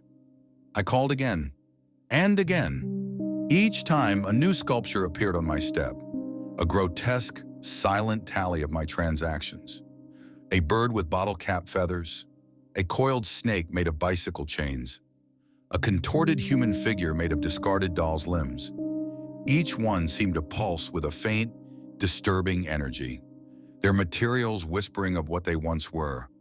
The human figures made me nauseous, the subtle twist in my gut growing sharper with each new acquisition. I moved on to other irritants. The unsightly graffiti that appeared on the park wall, scrawled by bored teenagers, defiling public space, gone. The dog owners who let their pets crap on the sidewalk without picking up, leaving landmines for unsuspecting pedestrians, gone. Even the gang of Kia-stealing teens that had been terrorizing the neighborhood, joyriding and causing chaos. One quick phone call and boom, no more stolen cars. Each time the junk man left her unsettling token, a small, found object animal or figure, always with that chillingly polite note. Thanks for your business, Junkman. Everything was great. The neighborhood, once sliding into a slow decay, seemed to be brightening, clearing. My street was quiet. The constant hum of annoyance had faded. My routines felt safer. I almost felt content. Almost. Because with each successful transaction, a deeper, colder space opened up inside me. A space where the faint echo of my conscience used to reside. The silence was less peaceful now, more unnerving, like the silence in an empty room after a scream has died. Until yesterday, I was nursing a lukewarm cup of coffee on my porch, enjoying the rare quiet, when I saw Cardinal marching towards my house, her face a thundercloud. Buster, sensing her agitation, whined softly at my feet. In her hand, clutched tight, was a small, crude sculpture of a dog. It took me a moment, my mind still half asleep, to realize she hadn't brought it from her yard. She'd picked it up off my front step, and attached to it was the junkman's usual grimy card. My blood ran cold. The coffee sloshed over my hand, but I barely felt it. My heart hammered against my ribs, a trapped bird desperate to escape. The junkman. Cardinal's voice was a low growl, utterly devoid of her usual saccharine sweetness. Her eyes, usually so soft, were piercing, filled with a terrible accusation. You've been calling the junkman, haven't you? Leo? My mind raced, trying to formulate a denial, a distraction. Now, hang on, Cardinal. Why does she leave Sally's sculptures for you as a calling card? Did you call her about Sally? Are you the reason Sally disappeared? She took a step closer, her voice rising, sharp with fury. I'm keeping this sculpture. Something to remember her, seeing as all the other art I had of hers out in my yard has gone missing, along with so many other things that, I guess, were junk to you. The implied accusation, the sheer scale of what she knew, hit me like a physical blow. The shame was scalding, immediately overridden by pure, unadulterated panic. She knew. She had the card. If she called first, if she called and told the junk man to take Pomenum Mamisonum. Whatever happens, Cardinal shouted over her shoulder as she stormed off my porch, the dog sculpture clutched tight in her hand. You brought this on yourself. The words echoed in the sudden silence, chilling me to the bone. You brought this on yourself. She was right. Every step, every call, every vanishing act. I stumbled back inside, my hands shaking so violently I could barely unlock my phone. My mind was a whirlwind of frantic, primal fear. It was her or me. It had to be. It was always, always a matter of survival. I punched in the junk man's number, my thumb hitting the worn buttons with desperate force. The phone rang. Once, twice. It clicked into the voicemail. Leave a message explaining what junk you'd like removed. The fee is merely a small sliver of your soul. Her, I gasped, my voice barely a whisper, ragged and hoarse. Cardinal, my neighbor. She's causing problems. She's a nuisance. Take her. Take her away. My voice broke on the last word. I hung up immediately, slamming the phone down on the table, the plastic vibrating with the force. I stood there, gasping, my chest tight, empty. The air in the room felt thin, suddenly cold. My heart hammered, a frantic drum against my ribs. Buster whimpered, nudging my leg, his soft fur a shocking contrast to the icy dread coiling inside me. It was her or me. I had to do it. There was no other choice. That was the lie I told myself. That was the lie I clung to, even as the truth gnawed at the edges of my sanity. I barely slept. The next morning, I sat on my porch, eyes gritty, stomach churning. The air was thick with the unspoken. Buster sat beside me, his head resting on my knee, occasionally licking my numb hand. My wristwatch felt heavy, its steady tick-tock a mockery of my frantic thoughts. Then I saw her. One of Cardinal's kids, a small girl with braids, bounced out of the front door, backpack swinging, and skipped off to the school bus as if everything were normal. My breath caught in my throat. Shit, I totally forgot about her children.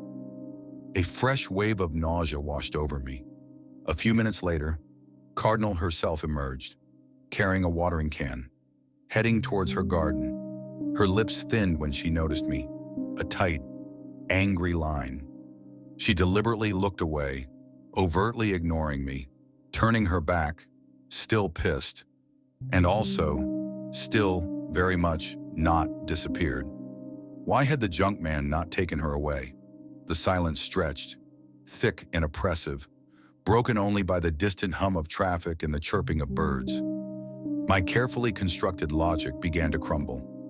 I called, leaving several increasingly desperate messages. My voice grew hoarse, my words tumbling out in a frantic, incoherent stream. Why hadn't she gone? Had the junkman not received my request? Had Cardinal called her first? Was the curse on me now? Finally, on my fifth call, the phone rang, and a raspy voice actually answered. It was her, the junkman. My stomach clenched into a hard, cold knot.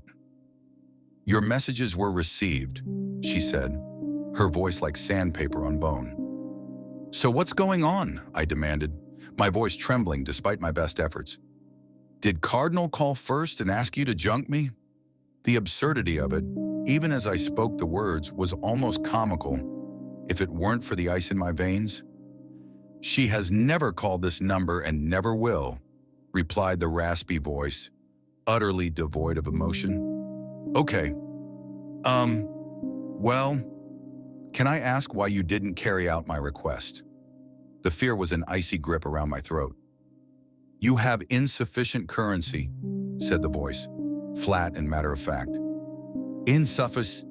Wait, but there's no charge, I exclaimed, a wave of indignation briefly overriding the fear. New fees?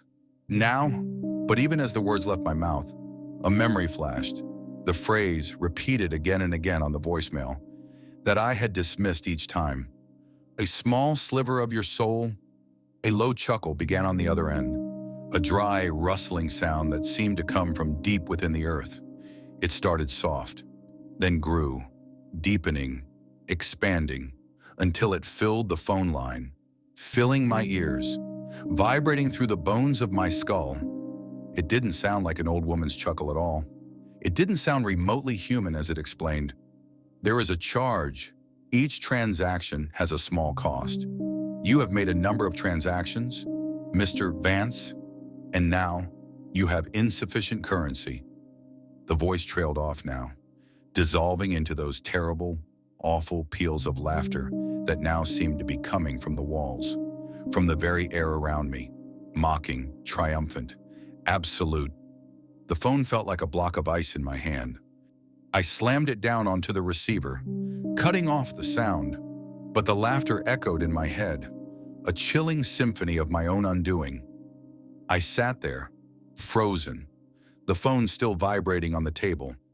The silence that followed was worse than any noise. It was the silence of a tomb. My breath hitched, a raw, ragged sound. Insufficient currency.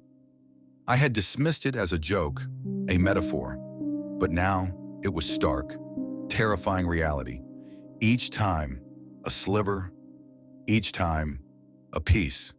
My memories, my empathy, my very essence.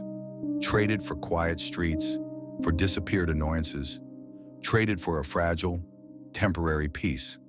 How do I earn back my currency? Is there any way to reverse the charges? The question was a desperate, childish plea into an uncaring void. The answer, I knew, was no. There was no going back.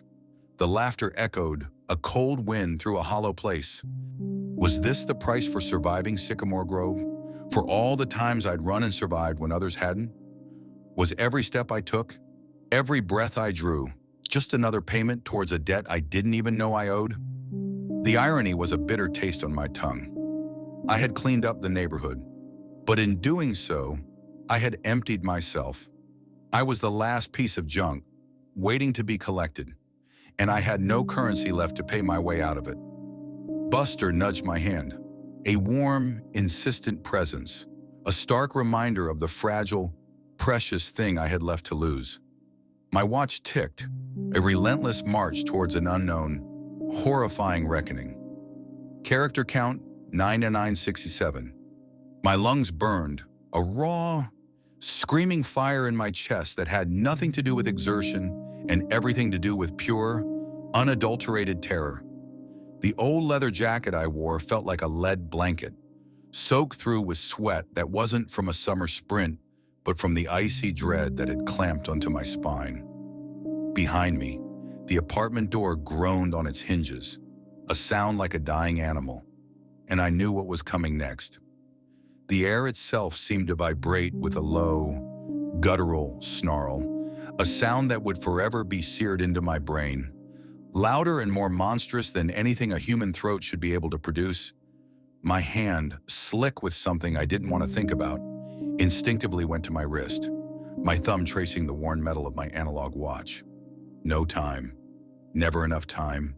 Just the sickening throb of my heart against my ribs, each beat a drum of impending doom. I knew this feeling, the gut-wrenching certainty that the world had spun off its axis, plunging me headfirst into another nightmare.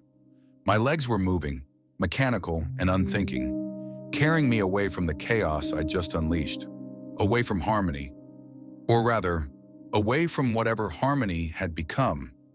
This wasn't the first time I'd run, and if my luck held, it wouldn't be the last. But this time felt different, more personal, more inevitable. It felt like running from a piece of myself. The storm inside me had been brewing for months, long before the raw meat and the guttural snarls. It had started with the breakup, an act that was anything but liberating. Despite what the self-help gurus might preach, I'd be lying if I said ending things with harmony felt like freedom. Instead, it was a volatile mix of guilt and relief, clashing in a violent whirlpool that threatened to drag me under. Had I done enough? Was leaving her selfish? Or was it the only way to preserve what little sanity I had left? Her tears, those pleading words that echoed like tiny, sharp knives in my head, and my own crushing sense of failure. They clung to me like a shroud. Every moment afterward felt like dragging chains through a dense, suffocating fog. It was the kind of agonizing decision that felt like putting a puppy down behind a woodshed, a helpless, soul-crushing act that you knew, with a morbid certainty, had to be done. Harmony didn't need a boyfriend. She needed therapy. Or perhaps, I realize now, an exorcism. My bad luck, as always, chose the latter for her. We'd met in our 20s, a chance encounter that felt like fate at the time, though now I recognized it as another thread in the tapestry of my cursed existence. She was beautiful in a fragile, haunted way, big, dark eyes that seemed to hold a universe of unspoken sadness, a wisp of a smile that rarely reached them. Her past, a broken record she played often, was a litany of abandonment. Mother overdosed, father vanished. She'd bounced through foster care, a leaf adrift, clinging to anyone who offered the barest semblance of stability. And when she clung, she did so with a desperation that was both heartbreaking and utterly suffocating. My phone, a cheap, indestructible burner I used for my transient jobs, became a vibrating extension of her anxiety. Hundreds of texts would pile up in a single day, each one a desperate plea for reassurance. "You're not mad, right? You're not leaving." If I didn't respond with the speed of a seasoned hostage negotiator, she'd spiral. The phone would ring incessantly, her voice frantic, tearful, barely coherent. "Why are you ignoring me?" she'd cry, the sound a dull ache in my chest, stabbing at whatever resolve I tried to muster. Each confrontation, each attempt to reason with her, left me drained, a mix of guilt and helpless frustration tightening in my chest. The cycle would repeat endlessly until I felt like a dry sponge, wrung out and brittle. Her texts, her insatiable need for constant validation, her melodramatic meltdowns whenever I so much as glanced at someone else, it wore me down, eroded me piece by piece. But I stayed, a fool playing hero, convinced I could save her. I should have known better. My past taught me that I can barely save myself, let alone anyone else. It's a cruel joke, my reluctant conscience always dragging me into the fire, like that poor hitchhiker screaming into the snow-choked night, or the way I tried to help Mitch, only to find an imposter staring back. I failed them, just as I failed Harmony. It's my fatal flaw, this misguided sense of responsibility. Months after the breakup, a deceptive calm settled over my life, a silence so profound it felt unnatural. I was on a night shift at a warehouse, the endless drone of forklifts and the smell of cardboard my new companions. Then Harmony resurfaced. Her texts, once a relentless torrent, became sporadic, almost cheerful. She shared snippets of a new life, photos from hiking trails, her pale complexion now kissed with sunlight, a faint, almost ethereal glow replacing the shadows that had once clung to her like a second skin. My cynical brain tried to find the flaw, the crack in the veneer. Was it a new addiction? A cult? My experience with Olivia, the skin carpet lady, taught me that beauty could be a meticulously crafted lie, a trap baited with illusion. Even Ethan, for all his charm, had a monstrous hunger beneath the surface. This sudden, inexplicable shift in Harmony felt equally off. One picture stood out, Harmony beaming on a cliffside, an expanse of trees and sky behind her. 5 km, new personal best, she'd written, her smile wide, almost too wide. Even then, I stared at the screen, a knot of conflicting emotions tightening in my stomach. Pride warred with a deep-seated skepticism that felt like a permanent resident in my soul. "Badass," I texted back, the word feeling hollow, almost sarcastic, even as I typed it. Her reply was immediate, a flurry of bubbles popping up on the screen. "Got lost on the way back. Spooked me a bit, but I'm fine." Lost. The word resonated with a chilling echo. I'd been lost too, in those endless, featureless roads, stalked by things that shouldn't exist. The phantom whispers, the feeling of being watched from the shadows. It was always the woods, wasn't it? The dark, ancient places where the rules of the world bent and broke. That night, she messaged again, feeling dizzy. Maybe something bit me on the hike. A sharp pang of concern, an unwanted guest, tightened its grip on my chest. Damn my conscience. "You should get it checked out," I urged, the words a knee-jerk reaction to a perceived vulnerability. "I will," she promised. But promises from Harmony rarely held water. Hours later, her follow-up message arrived, a single line that grated on my nerves. "Doc says I'm fine, just need rest." Just need rest. I almost laughed, a dry, humorless rasp that would have surprised anyone who heard it. Rest never solved anything. It just gave the darkness time to fester, to grow. But rest didn't seem to help. Over the following week, Harmony's messages devolved from strange to genuinely unsettling. She described vivid, inescapable dreams of being chased through dense woods, the trees themselves whispering her name, their branches like skeletal fingers reaching for her. "It's probably just stress," I'd replied, a hollow platitude I didn't believe for a second, though her words lingered in my mind, a sour taste on my tongue. The photos she sent began to change too, subtly at first, then with an increasing, horrifying clarity. Her skin, which had seemed so healthy and glowing just days before, now appeared paler, almost translucent, as if the light were passing through it rather than reflecting off it. Her eyes, once alight with a fragile, newfound confidence, now carried a shadowed intensity, a depth that felt alien, predatory. In one photo, her smile, the one that had been too wide before, seemed strained, a rictus, as if something beneath the surface were struggling to break free, or perhaps to remain hidden. It reminded me of the mirror doppelganger, how a familiar face could hide an abyssal, unspeakable wrongness. The world was a canvas for these twisted illusions, and I was perpetually stuck in the gallery, forced to observe. Then came the phone call, late on a Tuesday night. I was halfway through a cold can of generic beer, staring at the flicker of a static-filled TV. Her voice was low, trembling, a raw nerve.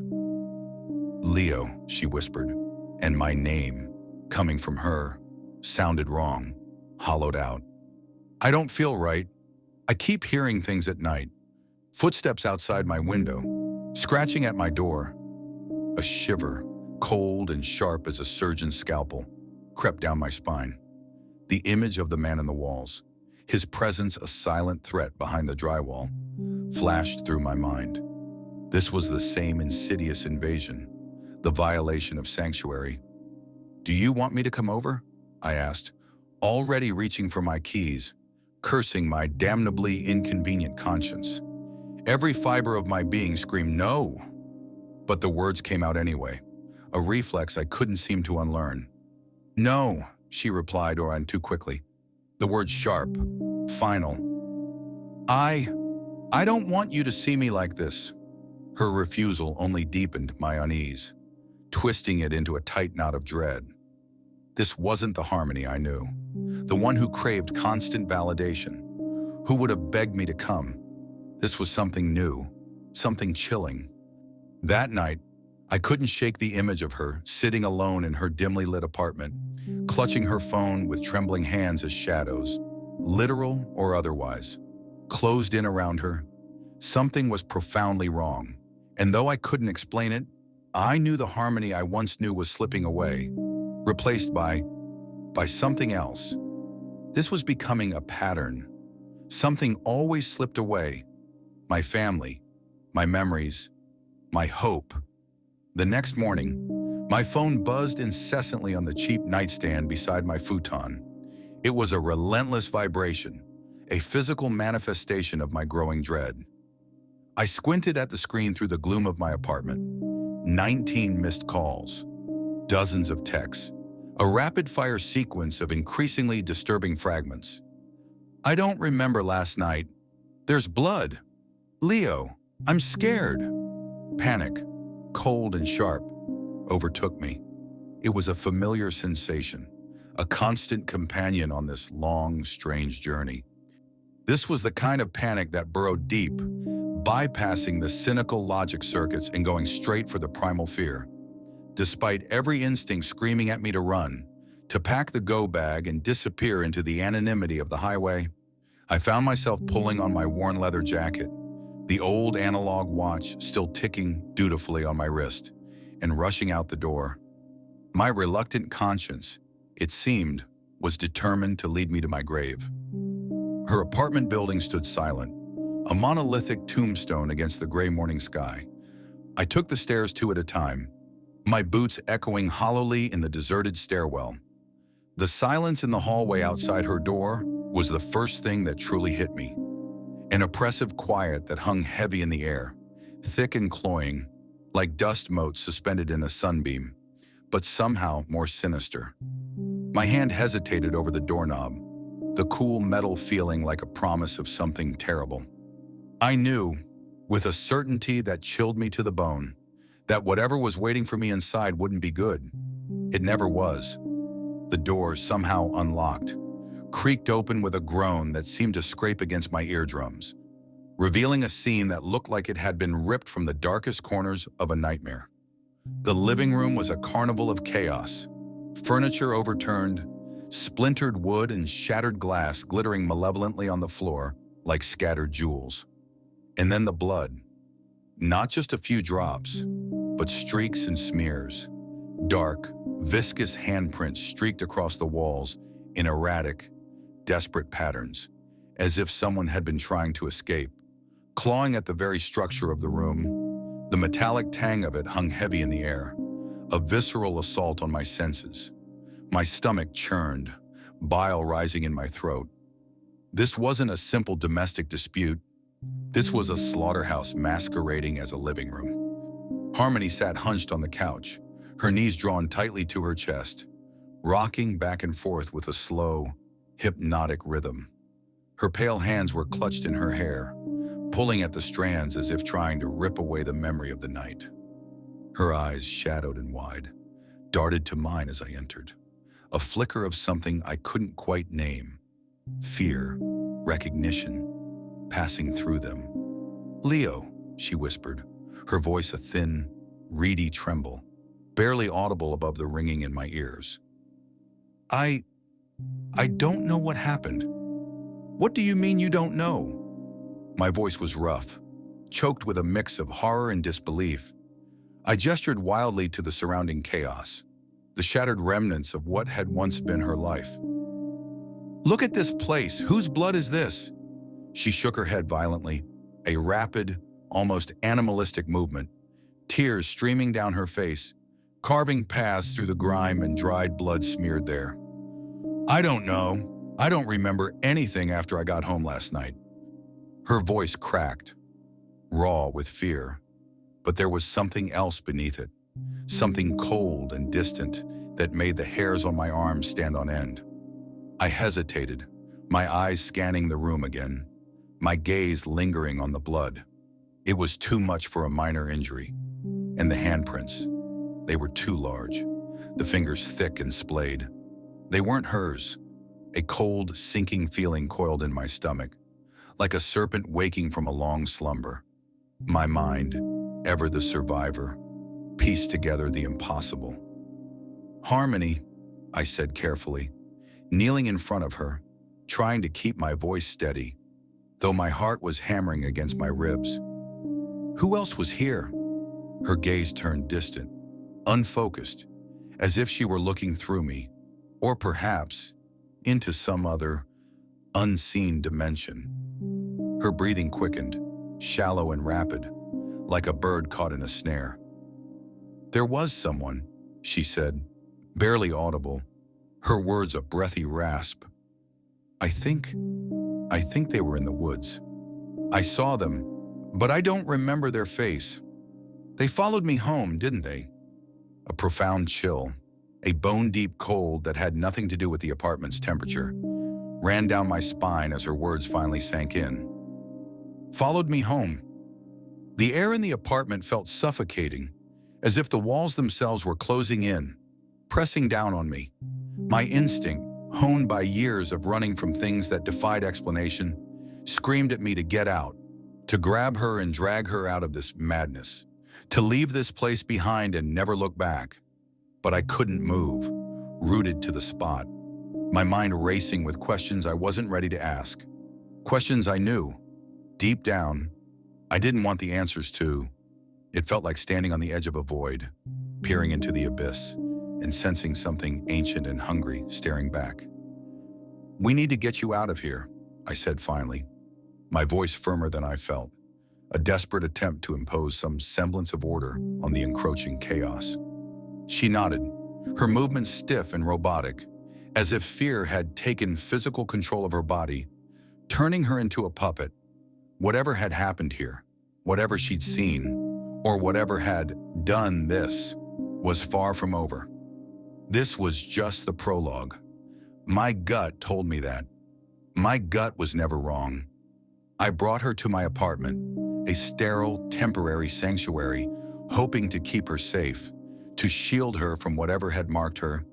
It was a foolish, utterly Vance-like thing to do. My go bag was already packed, waiting by the door, a silent testament to my usual modus operandi. Flee, don't engage. But I had engaged, and now I was paying for it. That night, I barely slept. Every creak of the floorboards, every shift of the wind outside the window, setting my teeth on edge. Around 3 a.m., the familiar prickle of dread returned, raising the hairs on my neck. I opened my eyes, staring into the oppressive darkness of my small bedroom. Harmony's bed, the futon I'd given her, was empty. The window above it stood open, letting in the damp night air. A cold knot formed in my stomach. No. 2 hours later, as the first gray light of dawn was painting the sky, a faint rustling sound reached my ears. She reappeared, slipping under the covers as if she'd never left. Her movements fluid and silent as a predator. Her hands, I noticed in the faint light filtering through the blinds, were smeared with something dark, something that glinted wetly. It wasn't blood, not exactly, but it had that unsettling sheen. She claimed it was nothing, a smudge, but the lies in her eyes screamed otherwise. A new, unsettling depth replacing the old fear. It was the same look I'd seen in the eyes of the thing that wore Mitch's face. The calm, unnerving certainty of a predator. The next day, she cooked dinner, or rather, she laid out dinner. A platter of raw, unseasoned steak, glistening under the dim kitchen light, its deep red color almost black in places. The smell was cloying, metallic. I stared at it, a wave of nausea washing over me. "You've been acting weird," I finally managed, my voice strained, my stomach doing acrobatic flips. Her head tilted, a strange, almost bird-like movement that was completely unlike the Harmony I knew. Her eyes, those deep, shadowed pools, fixed on me, unblinking.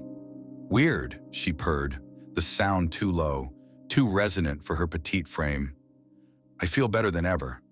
Her smile, that too wide, rictus grin, stretched further, revealing teeth that seemed a little too sharp, a little too long. The air in the kitchen grew heavy, thick with an unspoken threat. It was a smile that promised something ancient and hungry, like the gods of the NDE, feasting on humanity. My patience, stretched thin by weeks of creeping dread, finally snapped. "The blood, Harmony," I said, pushing the plate of raw meat away, the sickening smell making my gorge rise. "Your disappearances, the way you're looking at me right now." "What the hell is going on?" Her calm shattered like glass. Her rage erupted, instantaneous and terrifying, animalistic and feral, a primeval force. It was the sound of something ancient, something that had shed its human skin and revealed its true monstrous form. She lunged, a sudden, impossible burst of speed. Her hands, those large, strong hands, reaching for my throat, my reflexes, honed by years of surviving the impossible, kicked in. My hands shot out, grabbing for the only weapon within reach, the long, sharp kitchen knife I'd used to cut up what I thought was dinner. The cool steel felt solid, comforting, in my trembling grasp. I brought it up, a desperate, clumsy thrust aimed at her center. The blade sank into her stomach with a sickening squelch, but she didn't stop. There was no cry of pain, no human reaction, just that guttural snarl, deepening, becoming more demonic. Her eyes, burning with an unholy light, locked onto mine, and I saw not Harmony, but something ancient and ravenous. She didn't recoil. Instead, she laughed, a dry, rasping sound, and pulled the blade out with a wet, sucking sound, as if it were nothing more than a splinter. The wound, a gaping maw in her abdomen, seemed to ripple, to close, like water disturbed by a stone. No, not like water, like flesh, unnaturally. That was my cue. I fled, my heart pounding so fiercely it felt as if it might burst, my breath ragged and shallow, the metallic scent of fresh blood filling my nostrils. My legs carried me blindly through the dimly lit hallway of my own apartment, stumbling over my own feet, my mind replaying her monstrous snarls. The impossible sight of the healing wound, and the haunting, inhuman rage in her eyes. Every shadow seemed to shift, every creak of the floorboards a threat, pushing me faster, as icy fear clawed at my chest, a desperate, animalistic need to survive. I didn't stop until I was outside, gasping for air, the cold night breeze a shock against my sweat-soaked skin. By the time the police arrived, called by a terrified neighbor who'd heard the commotion, I was a trembling wreck, my hands shaking so badly I could barely dial my phone, my fingers fumbling with the numbers. My voice cracked and faltered as I tried to explain, the words coming out in disjointed fragments laced with raw panic and profound regret. I rambled about blood, about her unnatural strength, about how she wasn't herself. They looked at me with a familiar blend of pity and professional skepticism. But by then, Harmony was gone. The apartment, when they swept it, was eerily clean. No hospital had treated her wounds. No one had seen her. The bloodied sheets, which I swore had been there moments before, were nowhere to be found. The shattered window, evidence of her entry, was intact. The ruined steak dinner was gone. It was as if she had never been there, yet the lingering smell of something acrid and primal, and the fresh scars on my soul, told a different story. They looked like the remnants of a nightmare come to life. A nightmare only I could see, my signature curse. Weeks later, I was on the road again, a faceless blur in a rental truck, the scenery rushing by. A friend from my previous life, one of the few I hadn't entirely alienated, sent me a screenshot. My blood ran cold. It was her, a dating profile. Harmony. Her face was gaunt, her eyes sunken, but with a predatory glint I recognized, a hunger that radiated from the pixelated image. Her smile, stretched wide, promised a sweetness that was a lie. Her name was listed as Harmony, but whatever she had become, it wasn't her anymore. It was something else, something that hunted, something I had wounded, but not killed. Harmony is still out there, her face smiling on dating apps, a siren luring others into her shadowed world. I can only imagine her cold, predatory gaze fixing on new prey, her once warm laugh now a distant echo, distorted into something chilling, something that promises eternal darkness. The girl I once loved is gone, replaced by something I can't name, something that stalks the edges of my thoughts like a shadow I can't escape. And no matter where I go, no matter how far I run, I'll always wonder, dread pooling in my chest like stagnant water. When will she come back for me? And will I, the weary wanderer, the haunted everyman, be ready? Character count 99946. The buzzing is a song of madness, a choir of tiny, chitinous wings beating against the glass of my sanity. Thousands of them, maybe tens of thousands, a living, writhing blanket of black and green draped over my window, each one a tiny, multifaceted eye staring in. Their collective shadow ripples and writhes, tendrils of impossible darkness stretching and retracting, hungry and patient. I can feel their awareness, a cold, predatory intelligence seeping through the glass, through the flimsy tape I've used to seal the cracks, right into my bones. They know I can see them, and now they want in. This isn't just about survival anymore. It's about avoiding becoming part of the scenery, another victim absorbed into the rot. The red light of the evening sun, filtered through their undulating mass, paints my room in the sickly hue of a wound that refuses to heal. That moment, pressed against the flimsy barricade of my own fear, was the bitter fruit of 2 years of unraveling. 2 years since the world decided to rip off its polite disguise and show me the ugly truth it had always hidden. It all started, as these things often do, with an ordinary Tuesday, a truck, and the brief, icy kiss of death. It was a Tuesday, late. The highway hummed with the monotonous drone of exhausted commuters. I was heading home from another soul-numbing night shift, just another cog in the machine of transient, anonymous labor. Then the truck, a blur of chrome and diesel, thundering past too fast, too close. There was a shriek of tortured metal, a sickening lurch that threw me against the seatbelt, and the world outside my windshield folded in on itself like a cheap suit. The last thing I knew was the sickening crumple of the roof, a dull, final thud against my skull, and then, mercifully, nothing. They said I died on the operating table for 95 seconds.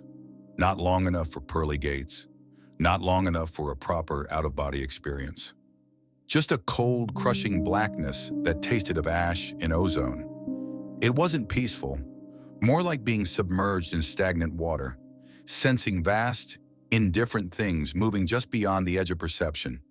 Things that brushed against my non-existence without acknowledgement. 95 seconds. Maybe that was just enough to scramble my wiring, to rip a hole in whatever delicate membrane shielded me from the world's true face. Or maybe it just finally opened the floodgates to something that had always been lurking. Something I'd unknowingly run from since the smoke cleared from Sycamore Grove all those years ago. 8 months. That's how long I floated, a ghost in my own body, tethered to beeping machines in a sterile tomb. They said I'd never wake, never walk again. Every dire prediction they made felt less like a prognosis and more like a dare.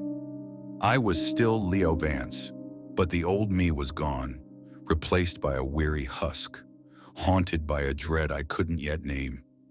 This wasn't the first time I'd felt that gnawing fear, that sense of being watched from the shadows. The memory of Sycamore Grove, a phantom limb of terror from a childhood I barely remembered, still twitched and burned at the edges of my thoughts. Another scar on a soul already riddled with them. When I finally bullied them into discharging me, I shuffled out of that hospital like a man twice my age, a cane my unwelcome companion, my head a persistent drum solo of dull aches and dizzy spells. The city was a dizzying assault of colors and sounds, too bright, too loud. Home, an empty house stripped bare by a wife who'd apparently interpreted "till death do us part" with a 95-second clause. Can't blame her. 8 months is a long time to wait for a vegetable to sprout. At least she'd been considerate enough to pack my worn leather jacket, a second skin, a comforting weight that's seen more horrors than most people twice my age. I managed to rent a small flat, just another temporary stop on a journey I didn't know how to end. Anita, a nurse, visited 3 times a week, a beacon of forced cheerfulness. In those early days, I slept 18 hours a day. The world outside my window a blurry, indistinct threat I dared not face. Deliveroo was my lifeline, the digital equivalent of a hand reaching into my lonely bunker. My old analog wristwatch, a relic from a simpler time, became a nervous tick. I'd check it constantly, not for the time, but for the comforting click of the minute hand, a small, mechanical certainty in a world that was becoming increasingly unhinged. I used to study brains, knew how they worked, how they filtered the tidal wave of reality. Now, mine was broken. The doctors just mumbled about irreparable brain damage, but they didn't understand the half of it. My brain, once the meticulous gatekeeper of perception, was now an open wound. The world was bleeding through. Headaches were constant. My mind, a buzzing, disjointed mess, could barely focus for more than a few minutes at a stretch. They pumped me full of psychostimulants and antipsychotics, trying to glue my mind back together, to rebuild the walls of my perception. It brought a fragile peace. It dulled the edges, softened the assault. But it was a temporary truce. The truce ended on a Thursday. Anita rang the bell just after noon, a familiar, cheerful chime. I opened the door, and there it was, a maggot, gray, sluggish, about 3 centimeters long, clinging to her right cheek. It wriggled, slowly. My stomach clenched, bile rising in my throat. I tried to sound casual. You've got something on your cheek." Her reaction was chillingly normal. "Oh," she said, almost bored, and absently wiped at her face. All she did was nudge the thing slightly to the side. It was still there, a pale, squirming obscenity against her skin. She didn't see it. She couldn't see it. She even checked her reflection in the hall mirror, straightened her uniform, and looked utterly satisfied. Then, without another word, she proceeded to take my vitals. That was the longest half hour of my life. My eyes, locked onto that wriggling horror, refused to budge. Every time she moved, every time her head turned, I expected the thing to drop, to land on me, to spread its festering reality onto my own skin. My heart hammered against my ribs, a frantic bird trapped in a cage. When she finally declared me coming along nicely, though your eyes are a little dilated, I nearly laughed. Of course they were dilated. They'd just spent 30 minutes watching a maggot dance on her face. I tried to rationalize it. Stress, fatigue, maybe a hallucination left over from the meds. I went to bed, hoping to sleep it off, to wake up to a world that made sense. It didn't. Friday morning, I craved real food, a local shop, 10 minutes walk, a simple errand. The bell above the door jangled as I pushed it open. What I wasn't prepared for was the smell. A sickening, sweet stench of decay hit me like a physical blow, a wave of putrefaction that made my eyes water and my gorge rise. I gagged, forcing myself to push through the miasma, cereal secured. I moved to the fruit section, drawn by the intensifying stench. It was the source. Every piece of fruit, every apple, banana, and orange was a grotesque parody of itself. Gray and green mold bloomed like hideous flowers, fuzzy and wet. The bananas were black, soft, weeping sickly liquid. I knew with a certainty that chilled me to the bone that this was the truth behind the cheerful displays. This was what the world truly offered. "Helen," I called, my voice raspy, to the woman behind the counter. "What's up with the fruit?" She looked over, her expression blank. "What do you mean?" "It's rotten," I insisted, gesturing weakly. She shuffled out, moving with a practiced indifference that made my skin crawl. She picked up a few apples. They looked more like shapeless, furry blobs from behind a handwritten sign. She turned them over in her hands, her fingers brushing the fuzz, utterly unfazed. "Yeah, I'll chuck these. Bring whatever you want to the counter. I'll check them for you." I left with only the cereal. The scent of decay followed me home, a foul perfume that seemed to cling to my clothes, to my hair, to my very skin. The world outside, already a source of muted dread, was becoming a living nightmare. I became a hermit again, retreating into my flat, trying to process what I was seeing. My stubborn, analytical mind fought against the rising tide of horror. I read everything: science, spiritualism, anything that might explain. My medication, the chemical glue they were using, what if it was hiding something? What if stopping it would reveal more? It was a desperate gamble, reckless. But what was sanity worth if it meant living in a gilded cage of lies? I tapered off, a nightmare of pounding temples and a mind tearing itself apart at the seams. But I pushed through, driven by a perverse need to know, to see the world unvarnished, no matter how ugly. A couple of weeks later, After enduring 2 more visits from Anita, her shadow now more defined, her maggots more numerous, my dread a cold knot in my stomach, I ventured out again. It was a Wednesday, early afternoon. The street was quiet, thankfully devoid of the usual daytime bustle. The trees that lined the street were gnarled, skeletal things, their few remaining leaves sickly, covered in aggressive fungal growths. Their trunks were split, gaping wounds from which ugly, bulbous mushrooms sprouted, oozing some viscous, dark liquid. They looked like dying, cancerous organisms, slowly rotting from the inside out. The road signs, once crisp and clear, were faded to illegibility, rust blooming like a disease across their surfaces. The asphalt itself was a patchwork of cracks, fissures, and gaping potholes, many filled with a thick, viscous liquid that looked like mud but shimmered with an unnatural, oily slime. I instinctively recoiled, a primal revulsion that transcended mere disgust. The houses, my neighbors' homes, were crumbling husks. Walls sagged, paint peeled in long, leprous strips, revealing raw, exposed wood that looked soft and worm-eaten. One house, bearing a jaunty "To Let" sign, had its roof completely caved in, a dark maw leading into unseen depths. Another, inexplicably, was freshly painted, a jarring contrast of pristine white against crumbling brick and splintered wood. But even on that one, the new paint was already starting to blister, to peel, as if the underlying decay was asserting its dominance. It looked like a street abandoned for decades, a post-apocalyptic film set. A chilling thought occurred to me. I stumbled back into my flat, grabbed my phone, and pointed its lens at the street outside. I snapped a photo. Then I stood there, comparing the vibrant, normal image on my phone screen to the grotesque reality my eyes saw. One of them was lying, and I knew, with a bone-deep certainty. It wasn't my eyes, my ruined brain. The shattered filter was simply showing me what had always been there, hidden behind the comforting veil of normalcy.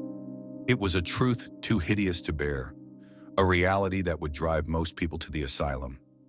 I tightened my grip on my wristwatch, the cool metal a small anchor in the storm of my thoughts.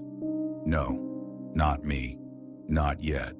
I had survived Sycamore Grove. I had survived the truck. I would not let myself be confined to a padded cell, not when I was the only one who could see the truth. I'm no academic, but I am a survivor, and survivors observe. They collect data. So, that's what I did. I took my phone, a small notebook, and a clipboard, and walked into town, an unwitting explorer into a world that had always been there, just out of sight. Without the filters, the world was a cacophony of horror. I passed people, each one surrounded by the shadowy auras I'd seen on Anita. But now, with my mind unclouded by meds, I could see them with horrifying clarity. They were roughly human-shaped, like a second, rippling skin, but they pulsed and shifted, tendrils of black translucence whipping out from their forms. From across the street, I could make out the finer details. These weren't emanating from the people, but rather burrowing into them, like parasitic worms, unseen by their hosts, feeding on something vital. The cold dread from Sycamore Grove resurfaced, a metallic taste in my mouth. This felt like that, an insidious, unseen force, preying on the unaware. I found a quiet bench in the shopping center, close enough to observe, far enough to avoid drawing attention. I tried taking photos, but the phone still saw only the mundane. So I sketched, a habit I'd picked up recently, a way to anchor myself, to give the terrors a physical form outside my head. I drew the auras, the tendrils. They were everywhere, thickest around the head and heart, places of thought and lifeblood. The flies. I'd noticed them earlier, buzzing around people, but hadn't paid them much mind. Now, as I sketched, they seemed more prevalent, more deliberate. They weren't just random insects. As I finished a sketch of a particularly noxious-looking aura, I decided to head home. My apartment, for all its crumbling interior, felt like the only safe haven. My path home was west. The sun had been in my eyes on the way there, so it was an unnatural shock to see another sun, crimson and half the size of the familiar yellow orb, hanging in the eastern sky. Two suns, one the comforting yellow, the other a blood-red eye watching from the east. Had it always been there? Always, but hidden from my brain. Dismissed as irrelevant data? Just another layer peeled back. I sketched both suns, a hurried, shaky drawing, before quickening my pace. My flat, normally a sanctuary, now echoed the decay outside. The walls, once pristine, revealed damp patches and moss-lined cracks, like spiderwebs woven from shadow and rot. The furniture, that sparse collection I'd managed to acquire, looked like rotting wood, its fibers visibly disintegrating. The kitchen reeked, a deep, pervasive stink of something long dead. I threw out every scrap of fresh food, replacing it with cans and ultra-processed junk and bottled water. The tap water was brackish, tainted brown, a muddy soup I wouldn't touch. Anita arrived precisely on schedule the next day. The shadowy aura around her was undeniable now, thicker, more active, like a disturbed beehive. I counted 3 maggots this time, one on her cheek, 2 writhing in her hair. Flies, the same unnaturally large ones I'd seen in town, buzzed around her, dancing in and out of the shadow aura. I kept my eyes closed during her examination, grateful for the sterile gloves that were the only barrier between her reality and mine. The stench of decay radiating from her was almost unbearable.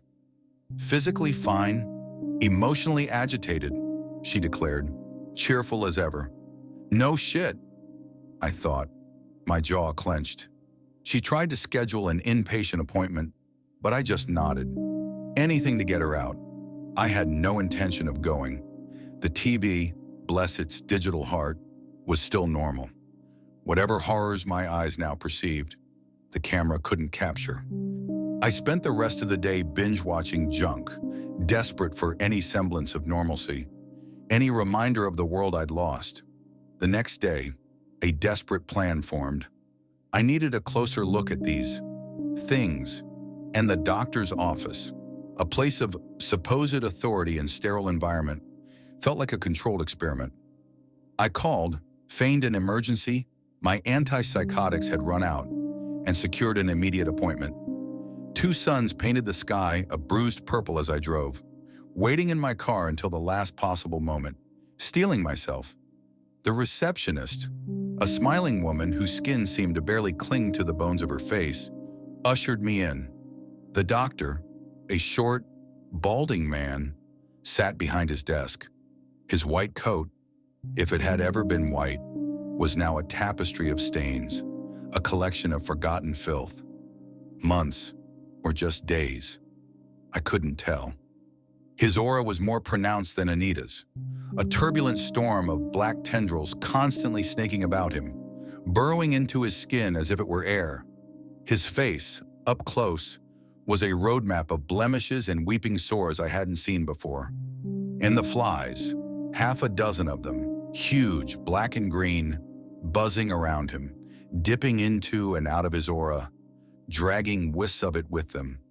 I could feel the cold radiating from them, a profound chill that settled in my teeth, while he fiddled with his computer, asking me routine questions I barely registered. I pulled out my notebook. I needed to sketch one of the flies. They were unlike anything I'd ever seen, 4 or 5 centimeters across, too big for common houseflies. Their bodies were black with iridescent green stripes. 4 wings, not 2, and 4 legs at the back, not 6. 2 grasping limbs at the front, like tiny, prehensile arms. And their eyes, not compound, but 2 unsettling orb-like eyes on stalks, swiveling independently, watching me. This wasn't an insect I knew. This wasn't from my world. Then, two of them landed on my notebook, right on the page, beside my hurried sketch. They paused, their stalked eyes swiveling, seemingly studying the drawing, and then they buzzed. Not just the drone of wings in flight. This was different. A low, modulated hum, distinct, like communication. Like they were talking about what they saw, about me. My blood ran cold. They knew. Until then, I had been an observer, an unacknowledged anomaly. But now, they knew I could see them. They rose, joining the others, hovering about half a meter from my face. 10, maybe 11 of them. A buzzing, staring tribunal, their stalked eyes fixed on me. I didn't wait for a verdict. Without a word to the doctor, I bolted. My legs, still not fully recovered, burned with the effort. I ran blindly through the waiting room, out into the too-sunned afternoon, scrambling into my car, the engine roaring to life. I drove, not knowing where I was going, only that I had to put as much distance as possible between myself and them.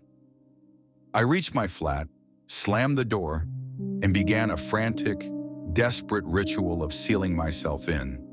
Clothes shoved under door frames, duct tape plastered over air vents, towels stuffed into every conceivable crack. Anything to keep them out. Of course, a terrified man fleeing a doctor's office without his meds tends to draw attention. 2 hours later, the police arrived, their knock rattling my fragile barricade. I spoke to them through the living room window, trying to sound calm, rational. They were just doing their job, checking on a patient who'd gone off the rails. I convinced them I wasn't an immediate threat, and eventually, with a shrug and a final, lingering look, they left. Their flies, however, did not. A dozen or so, at first buzzing against the window, their shadows tracing thick, oily lines on the glass as they flew. I watched them, my heart a frantic drum, expecting them to disperse. Some vanished, and I hoped they were giving up, moving on. My hope was a fool's wish. Moments later, 100 more appeared, then hundreds. Now, thousands, tens of thousands.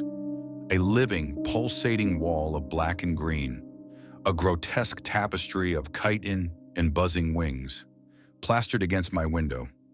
They block out most of the light, reducing my room to a perpetual twilight. Only the faint yellow of the normal sun, or the bruised red of the other, filters through the gaps in their bodies. I haven't slept properly in days. The buzzing is a constant, overwhelming roar, a chorus of tiny, hungry things. My food and water supply, canned and bottled, might last me another week, 2 at most. I live almost entirely in my bedroom, venturing out only for the barest necessities, securing any new crack, any new point of entry the flies try to tunnel through. My old leather jacket is my only comfort, a familiar weight against the crushing terror. My wristwatch ticks, an absurd, defiant rhythm against the impending end. I'm posting this, my account, to the internet, as if it will do any good. What good is a warning when the world doesn't want to see? What good is truth when it's too horrific to comprehend? The best I can hope for now is that I run out of food and starve to death. A quiet, miserable end. Perhaps. I don't want to know what happens to me if they get in while I'm still alive. I really don't. The world dissolved into a screaming, searing white.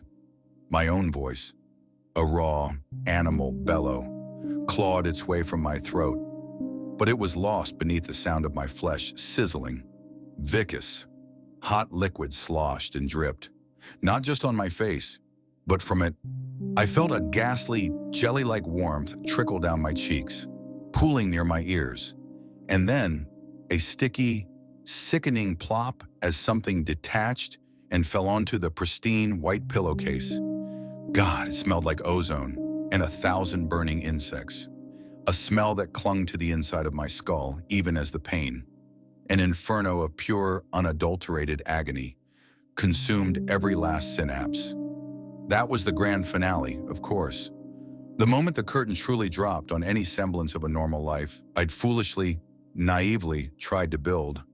But like all good disasters, it didn't just erupt from nothing. It simmered, stewed, and festered, fueled by vanity, resentment, and a particularly potent brand of domestic claustrophobia that even my seasoned paranoia hadn't fully anticipated. It always started subtly, like a hairline crack in a dam, before the flood. I suppose I should have known better. Every time I dared to plant roots, to let myself believe that the world, or at least my corner of it, might finally settle into something resembling peace, the universe, or whatever malevolent force has me on its damn cosmic leash, decided it was time for another round of its twisted game. This time, it wore the face of Hannah. We hadn't been married long, a reckless attempt at normalcy, an ill-advised anchor I'd thrown overboard, hoping it would hold. I'd met her in one of those transient towns, a brief stop on my endless circuit, working the graveyard shift at a warehouse. She was an art consultant, ironic given the lack of art in her soul. She was beautiful, in that way society tells you is important. Golden curls, eyes the color of good whiskey, a figure that turned heads. And she knew it. She weaponized it, really. From the jump, her validation hung on a precarious thread of external admiration. I'd watched it for months, this frantic, almost desperate need for attention, a craving that ate at her from the inside out.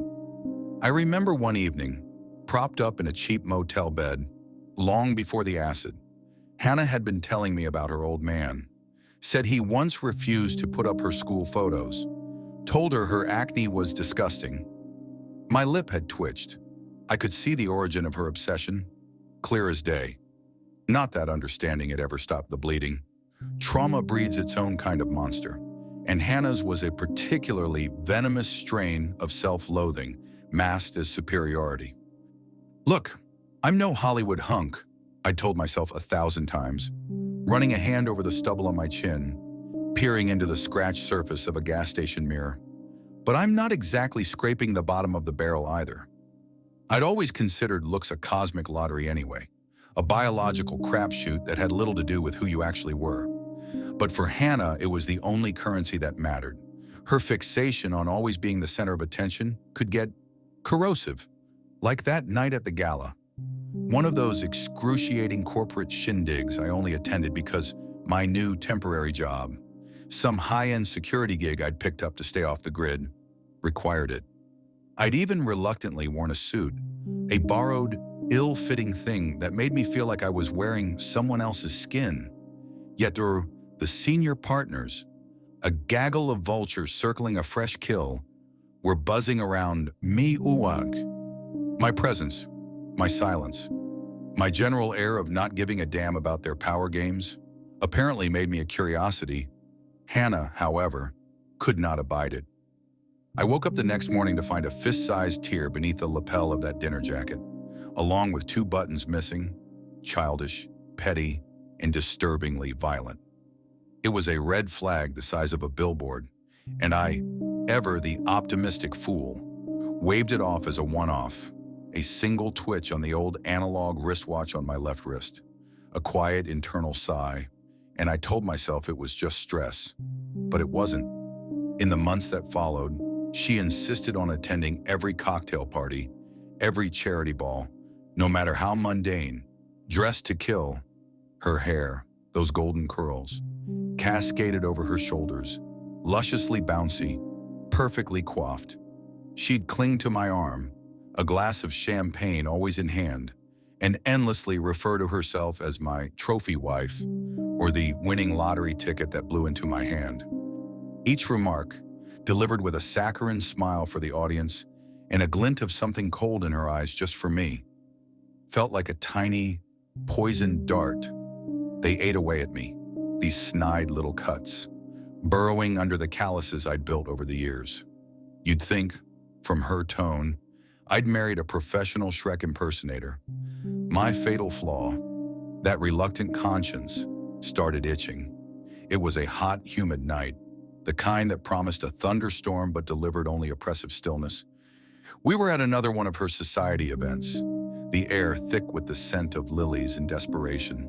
She was mid-sentence, pontificating to a group of bored-looking financiers about some obscure artist, when she turned to me, her voice dripping with mock concern.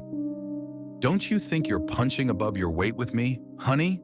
she cooed, a possessive hand sliding up my arm. The polite company around us chuckled. My jaw tightened.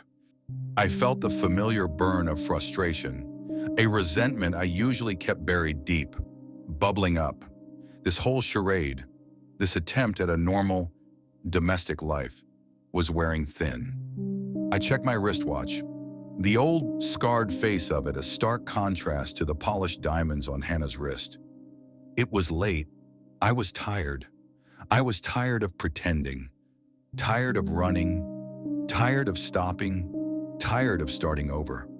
A flash of the narrow moonlit mountain pass, the icy air, and the impossible whisper of the phantom hitchhiker flickered through my mind. This wasn't the same kind of terror, but it was its insidious cousin, the kind that slowly, methodically, chipped away at your sanity. I polished off my whiskey, the amber liquid burning a path down my throat. "Actually," I said, my voice flat, just loud enough to cut through the polite murmurs, "I reckon we're about even looks-wise." A long, awkward pause descended, thick and suffocating, interrupted only by one startled onlooker choking on a shrimp tartlet. It was a cheap shot. I knew it.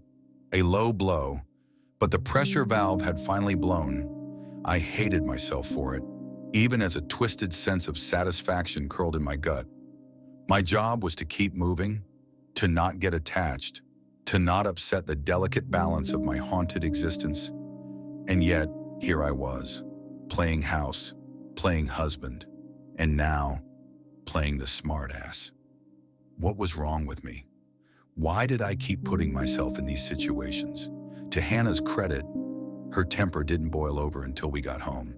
The drive back was a glacial silence, punctuated only by the hum of the engine and the escalating thrum of dread in my chest.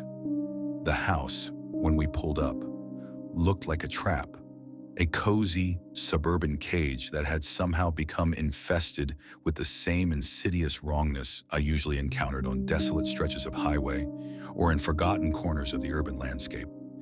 It was like that apartment where Mitch, or whatever the hell that thing was, had started living in the walls. You thought you were safe within four walls, but the real horror was already inside, making itself at home. As soon as the front door clicked shut, Hannah erupted, but rather than explode over the humiliation, she just endlessly ranted about how I dared to place us on equal footing physically. Her face, usually so composed, contorted into a mask of fury. Veins pulsed in her neck. She paced, a caged animal, her voice rising to a shriek that bounced off the pristine walls. 30 minutes of shouting, screaming, and stomping around the house later, with half the furniture sprawled across the floor or broken, she stopped, her chest heaving. Her eyes, those whiskey-brown eyes, were black pits. "Fine," she spat, her voice hoarse. "We're even. You're the window dressing and the main breadwinner in this relationship. Congratulations." What kirinun? With that, the bedroom door slammed shut behind her, the sound reverberating through the silent house like a gunshot. Did I already know this encounter was headed to a bleak place? Absolutely. My gut, usually a reliable barometer for impending doom, was clenching so tight it felt like a knotted rope.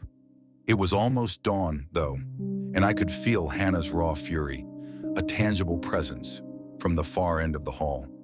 I'd seen that kind of rage before, cloaked in human flesh, in a remote cabin, smiling over a cooking pot. I wasn't in the mood to find out what Hannah's version of a feast might be. So, I spent the night in the guest room, the small go bag I always kept packed leaning against the wall, a silent promise of escape. I even unzipped it, just to feel the familiar weight of the mag light and the rough fabric of a clean shirt. I tried to tell myself a little rest would help dissolve that temper. The next morning, the air in the house was thick, cold and utterly silent. Not the peaceful silence of a sleeping home, but the profound, unnerving quiet that settles in before a storm. The kind of silence that made my skin crawl, reminding me of the oppressive stillness inside that damn mirror, or the quiet farm that turned out to be a slaughterhouse of souls. I found Hannah at the breakfast counter, her back to me. The scent of coffee hung heavy, almost masking the faint, metallic tang I thought I smelled. Something like old blood or ozone. From across the polished granite, the beautiful woman stared right through me, her gaze distant, chillingly blank. "Everything okay?" I asked, my voice, to my own disgust, meek. My hand went to my wristwatch, thumb tracing the familiar ridges of the crown. A nervous habit, a pathetic attempt to ground myself. She finished her coffee, the sound of the ceramic cup hitting the sink unnervingly loud in the quiet kitchen. She exited the room without a single word, leaving behind the ghost of her perfume and a lingering sense of profound wrongness. Over the next few days, the house became a stage for a silent, escalating play of paranoia. I'd catch her watching me whenever she thought I wasn't paying attention, a flicker of movement in the peripheral vision, a barely perceptible shift in the air, and I'd turn, only to find her back to me, or walking away, a phantom in her own home. The hair on my arms would prickle, while in the shower, the bathroom door would shiver open. Just a little, a sliver of darkness widening as if a silent eye was peering in. I'd quickly turn off the water, the sudden silence of the shower echoing in the small space, and shout, "Hello?" Only to be met with that same chilling silence. My heart would pound, a frantic drum against my ribs. I'd grab the old time-worn leather jacket draped over the towel rack, wrapping it around me like a shield. Even in the humid bathroom, the temperature in the room would drop, a sudden, bone-deep cold that had nothing to do with drafts, reminding me of the pervasive chill that followed the things I'd met on lonely roads. The lingering echo of a spectral touch. In the middle of the night, floorboards would squeak, soft footsteps echoing from the outside hall. I'd catch a glimpse of a figure, a pale shape in the darkness. But by the time I flicked on the bedside lamp and scrambled to my feet, the quiet house would be snoozing peacefully, or at least pretending to. I'd stand there, panting, the taste of fear like copper on my tongue, my eyes darting around the room, searching for something, anything, to confirm what I knew, deep down, was happening. She wasn't just angry. Something was profoundly, terrifyingly off. Meanwhile, I refused to believe the obvious truth, that I was terrified of my own wife. I mean, it sounded ridiculous. Me, Leo Vance, the man who'd faced down things that would make grown men weep, reduced to tiptoeing past the master bedroom or jumping at my own reflection in the hallway mirror. My cynical inner voice mocked me relentlessly. "You can bench 220, but you're terrified of your missus?" Police. But this wasn't about physical strength. It was about something far more insidious, something that burrowed under your skin and fed on your sense of security, on your very soul. It was the same unsettling feeling that had gripped me when I realized that charming man, Ethan, was a cannibal, or when Olivia presented her collection of human upholstery. The polished facade always hid something rotten. So, rather than do the sensible thing, the Leo Vance thing, pack my go bag, start the truck, and burn rubber out of there, I marched into our room one night. I even bought a bouquet of roses, absurdly, as if a gesture of conventional romance could mend a rift carved by something far deeper than a marital spat. The thorns pricked my fingers, a small, prophetic sting. I announced to Hannah, who was sitting up in bed, a book unread in her lap, that I couldn't hold a candle to her. I laid it on thick, every cloying, saccharine compliment I could muster. I said every time the human beam of sunlight I was privileged enough to call my wife, and I stood next to each other. I looked so ugly by comparison, onlookers wondered whether my parents might have been related. My tongue felt thick with the lies.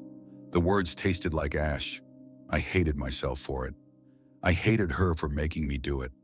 Hannah gave me a long, hard stare. It lasted an eternity, her eyes drilling into mine, assessing, calculating.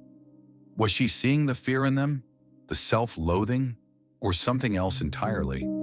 Then, with a slow, deliberate movement that made the hairs on my neck stand on end, she pulled back the bed sheets. What was I meant to do? Wait for a damn smoke signal? My foolish, desperate, reluctant conscience, that damn Achilles heel, made the decision for me. I hopped straight in, desperate to believe we'd close the book on that ugly chapter of our marriage. I just wanted it to be over. I wanted to sleep. I wanted to wake up and find myself on some nameless highway, the engine humming, Buster snoring softly in the passenger seat, the world a blur outside the window, safe in my solitude. When I woke up, the darkness was absolute, confining. The first thing I registered was the cold, unyielding press of metal against my wrists and ankles. My hands and feet were bound to the bedposts by metal cuffs, snug and inescapable. A panicked jolt went through me, my heart slamming against my ribs. I tugged, straining against the restraints, the metal digging into my flesh, but they held fast. My breath hitched. Then I heard her, a soft, rustling sound, followed by a faint, almost imperceptible shift in weight on the bed. Hannah. She was there. I heard the faint shlick of a glove snapping into place, followed by another. My eyes, still useless in the oppressive black, strained to see, a clinking sound, like glass. My mind, still sluggish with sleep and burgeoning terror, struggled to process. My dearly beloved sat on top of me, her hips straddling my chest, a suffocating weight. I could feel the faint, dry scent of a face mask, something medicinal and oddly sweet, like old flowers, clinging to her. In her gloved hand, I felt the cold, hard surface of a glass container, filled with clear liquid. It dangled directly above my skull, a silent, monstrous pendulum. "I've been mulling over what you said," she said, her voice, usually so melodious, now flat and devoid of emotion, a cold, clinical pronouncement. "And you were right before. We are equal." The words sent a fresh wave of dread through me. This wasn't an apology.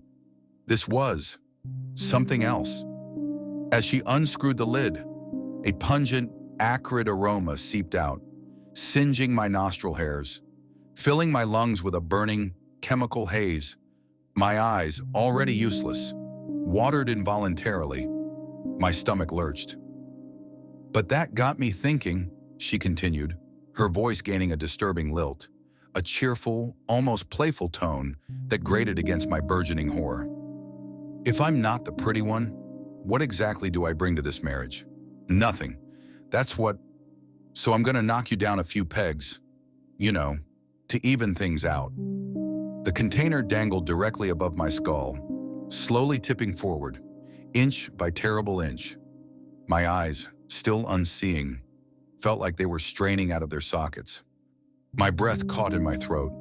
Along the side of the container, a yellow and black illustration, visible only in the blackness of my mind's eye. A stark warning, a beaker spilling over a bare hand, eating away at the flesh. Acid. My blood ran cold, then hot.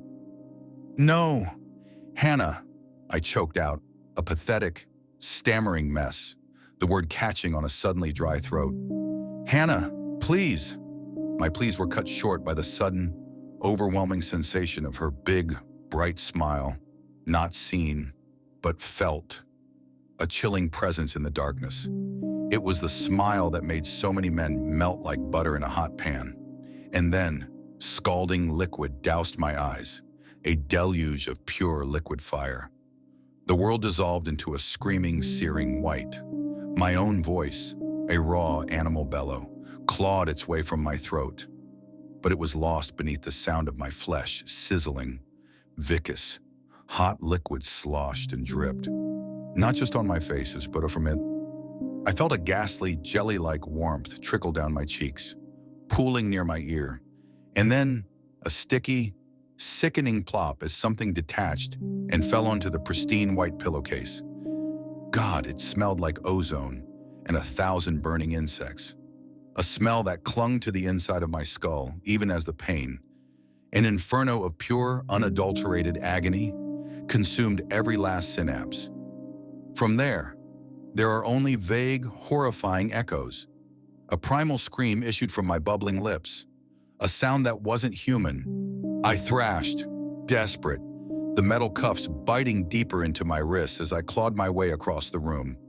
Did I break free from my restraints? Or did Hannah, in her twisted amusement, release me, wanting to watch me writhe? I didn't know. My world was a vortex of pain and sound.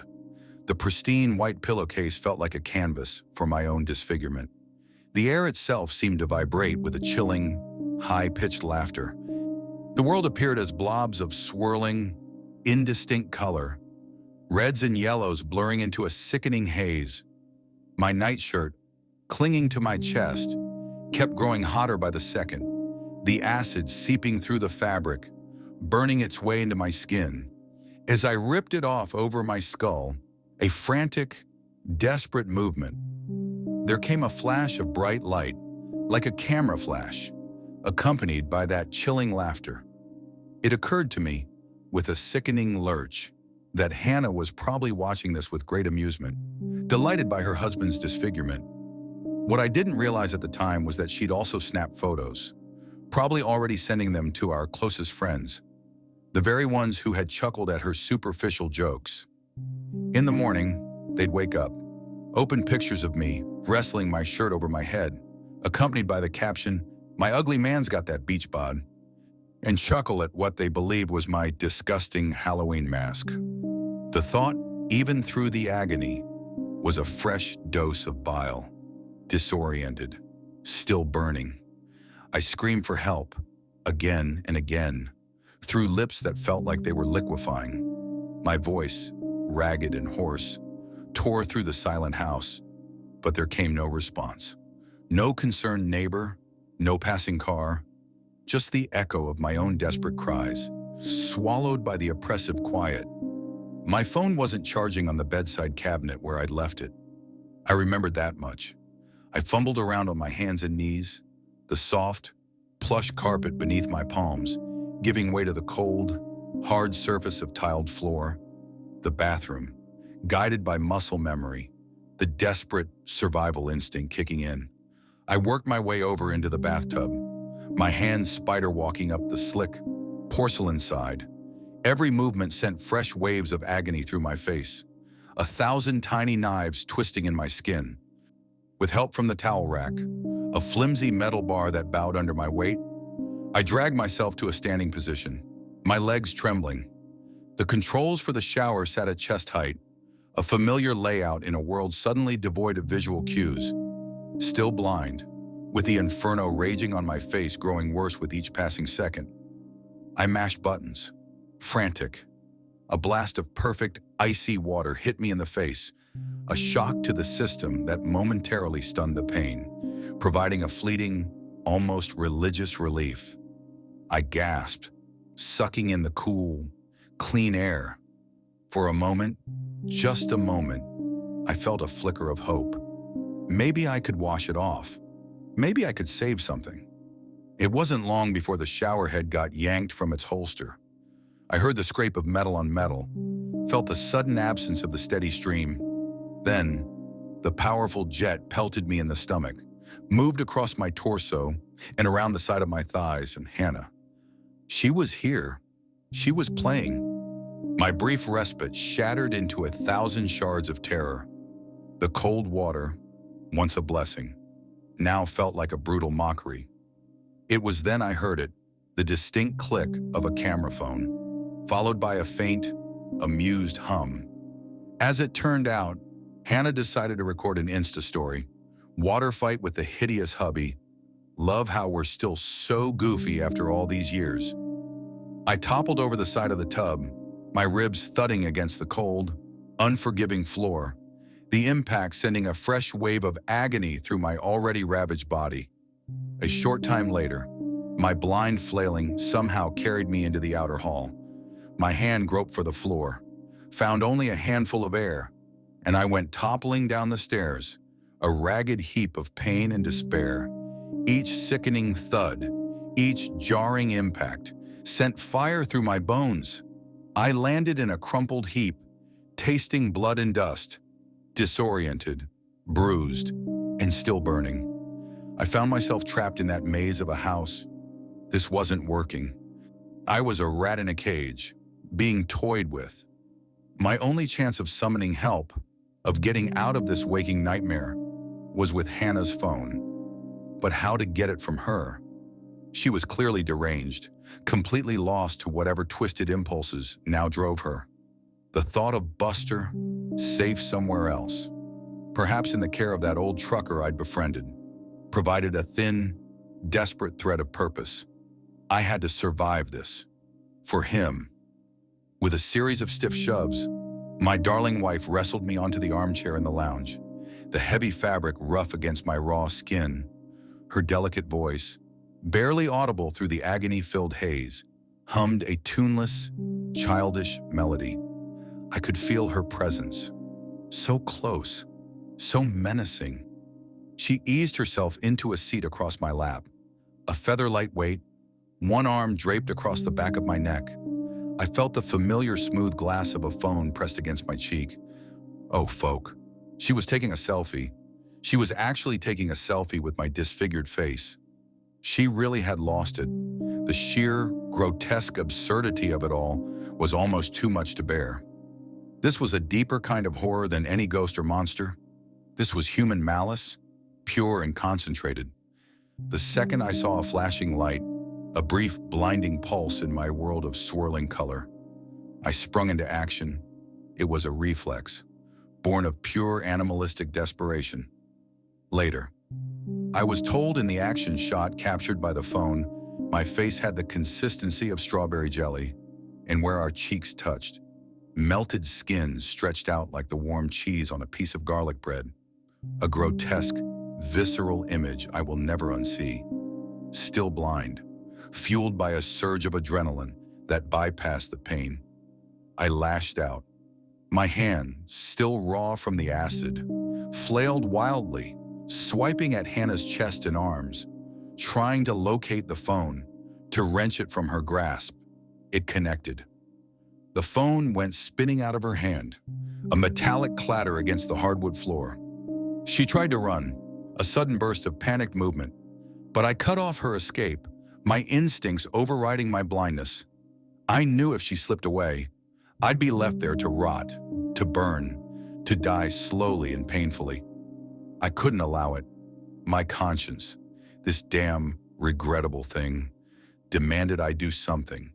With every ounce of strength left in my body, I rained down blows, guided by the sounds of her gasps, her thrashing, the horrifying wet crunch of bone, the sharp crack of teeth shattering. It was a blind, brutal, and necessary dance of survival.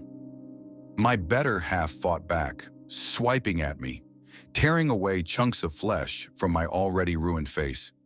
Medics would later tell me huge portions of bone shone through where she'd raked her nails across my skull. The pain was secondary now, a dull throb beneath the roaring, frantic need to survive. Hannah collapsed onto the floor, groaning, a choked, guttural sound. Just from running my fingers across her crumpled features, feeling the soft, pulpy ruin where her proud cheekbones had been, I could tell she didn't have that more breathtaking than the first day of summer smile anymore. Most of the polish had been wiped off those well-defined cheekbones, replaced by something soft and yielding. It was a grim, hollow victory. From there, my survival became a game of Marco Polo with the phone, which had taken shelter beneath the sofa. My hands, still shaking, fumbled along the cold, dusty floorboards, sweeping under the cushions, until my fingertips brushed against a cold, hard rectangle. The phone. I pressed it to my ear, hoping, praying. In the center of the screen, a blurry green button, a lifeline I couldn't see, pulsed faintly. I tapped it, a desperate prayer. It connected. A concerned, disembodied voice spoke back at me. "Hello! Emergency services!" I screamed. I screamed until my lungs burned, until my voice gave out. I screamed out the story, or what I could of it, the words pouring out in a torrent of pain and terror. I screamed until the police officers kicked open the front door, the crash reverberating through the shell of the house. Then, I remember lying in the back of an ambulance speeding toward the hospital, the sirens loud in my ears, a paramedic's calm, detached voice promising everything would be okay, that they'd save my vision, a lie. I knew, even then. Just another comforting falsehood in a world full of them. 12 weeks I spent in recovery, my face encased with bandages, a grotesque mummy. The authorities took Hannah for her own quick pit stop in the emergency room, probably just long enough to stitch her up, before carting her off to jail, where she's currently awaiting trial. From what I hear, the other inmates have taken to calling her the Elephant Woman, a fitting end for a queen of vanity. Another chapter closed, another reason to keep moving, to keep running. No normal life, not for me, not ever, just the road, and whatever nightmare waits on the other side of the horizon. The character count, 976 characters. The splintering wood was the sound of my world breaking again. Not just the door, ripped from its hinges as if by an invisible wrecking ball, but the fragile illusion of safety I'd allowed myself to believe in. Here in this remote cabin, surrounded by people I almost, foolishly, cared about. The stench of rot and pine sap filled my lungs, a grotesque perfume for the monster that stood framed in the gaping maw of the doorway, its eyes glowing like embers in a nightmare that had decided to walk right into my waking life. Allie screamed, a raw, desperate sound that was quickly swallowed by the inhuman snarls and the tearing of flesh from what sounded like bone. But it wasn't just the creature's guttural growls that echoed in the small bedroom. It was the voice, a familiar voice, twisted into a parody of its former self, calling my name, just as it had called Sam's, then Maya's, a chilling, mocking whisper that promised a slow, agonizing end. My hand, slick with sweat, instinctively found the cold, smooth metal of my old analog wristwatch, my thumb tracing the worn crown, a futile anchor in the collapsing reality. As the thing lunged, hours earlier, when the sun had still been a benevolent lie in the Arizona sky, I had told myself this trip might be different, a quiet escape, a moment of peace. Foolish, wasn't it? As if peace could ever truly find a man like me, a man dragging a graveyard of memories behind him. No, peace was a myth, and the wilderness, as always, was just waiting to reveal its teeth. I'd never been one for the great outdoors, not since the early days of being Leo Vance, the man perpetually on the move. My past was a phantom limb, an ache I couldn't quite pinpoint, but knew was always there. The forest, with its ancient, watchful pines and the unsettling quiet, usually felt less like a sanctuary and more like a mausoleum waiting for its next occupant. But Allie, she believed in its restorative power. She'd convinced me, playing on that sliver of a conscience I cursed myself for possessing, that a weekend trip to the Mogollon Rim would be good for us. For us. The word felt like a stone in my mouth. I wore the worn leather jacket even in the desert heat, a shield against the world, and against the chill that always seemed to seep from my bones. We caravanned up, a motley crew of optimists and a cynic. Allie, whose bright spirit I envied and feared, her sister Maya and her two loud boyfriends Sam, and their friends, Amanda and Greg, who seemed custom-made for suburban normalcy.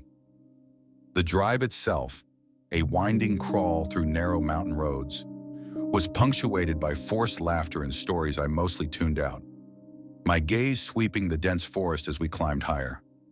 Every shadow seemed to hold a secret, every break in the trees a potential threat.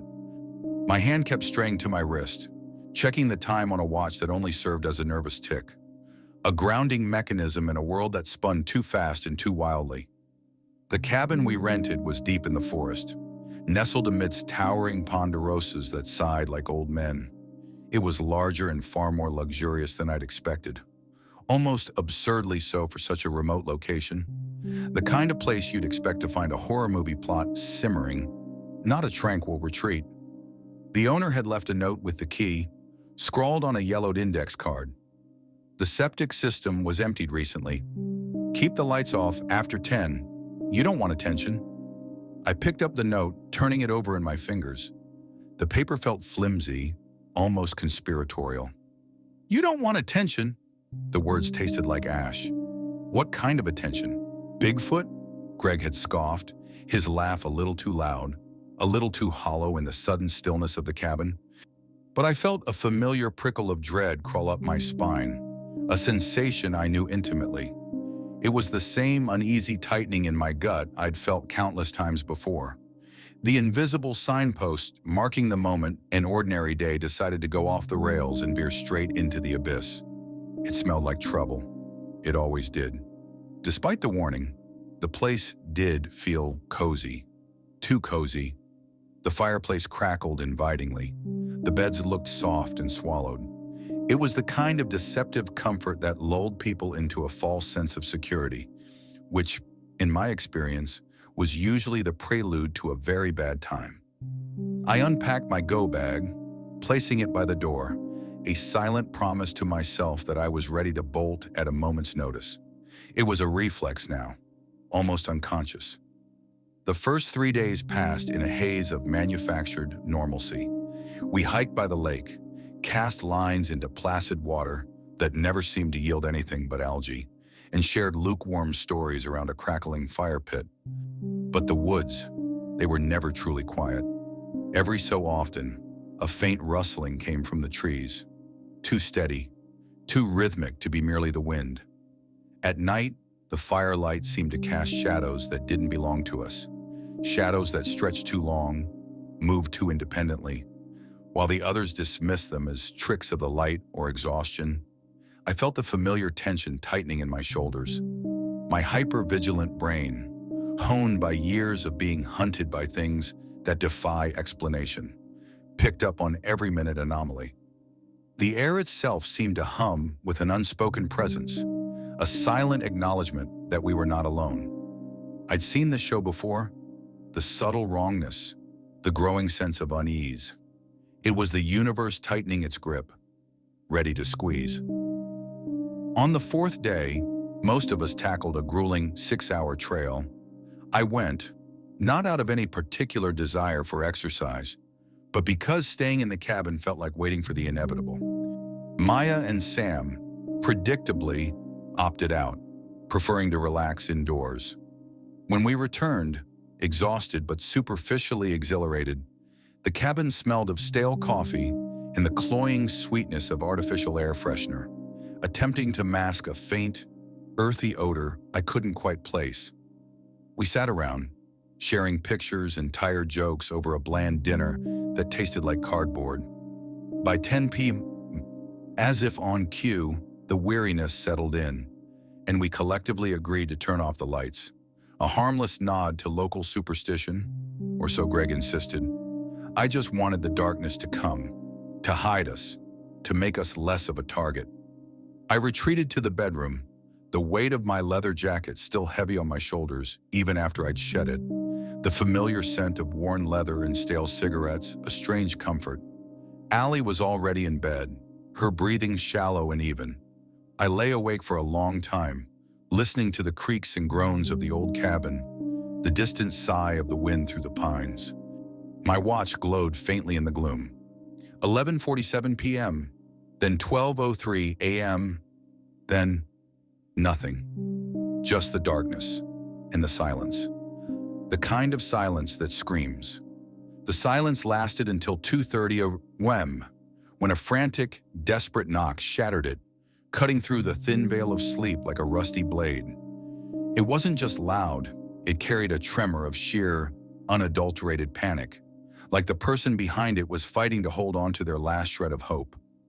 Each reverberating knock seemed to shake the very foundations of the cabin, echoing in my chest with a sense of impending doom that was almost a physical weight. "Hello?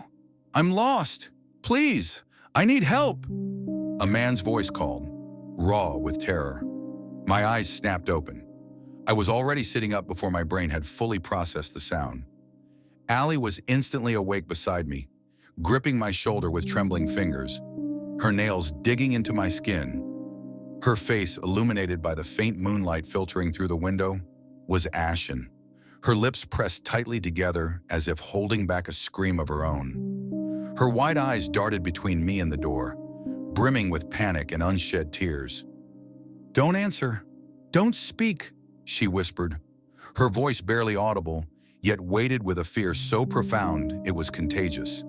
A cold dread, familiar and ancient, wrapped around my heart, not just for Allie, but for something else, something buried deep, waiting to surface. A house on fire, a whisper in the smoke, a memory I couldn't quite touch, but that was undeniably there. The knocking stopped abruptly. The sudden silence was worse than the sound, a heavy, suffocating blanket. Then, a soft, rhythmic tapping began on our bedroom window, just inches from my head. It sounded like fingers, long and thin, drumming on the glass. Allie pulled me close, pressing her lips to mine, a desperate plea for silence, to keep me from looking. Her breath hitched in her throat. "It knows we're here now," she murmured against my mouth, her voice a ragged whisper. "It'll come back."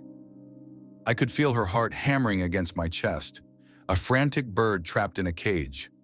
And I knew, with the chilling certainty of a man who's seen too much, that she was absolutely right.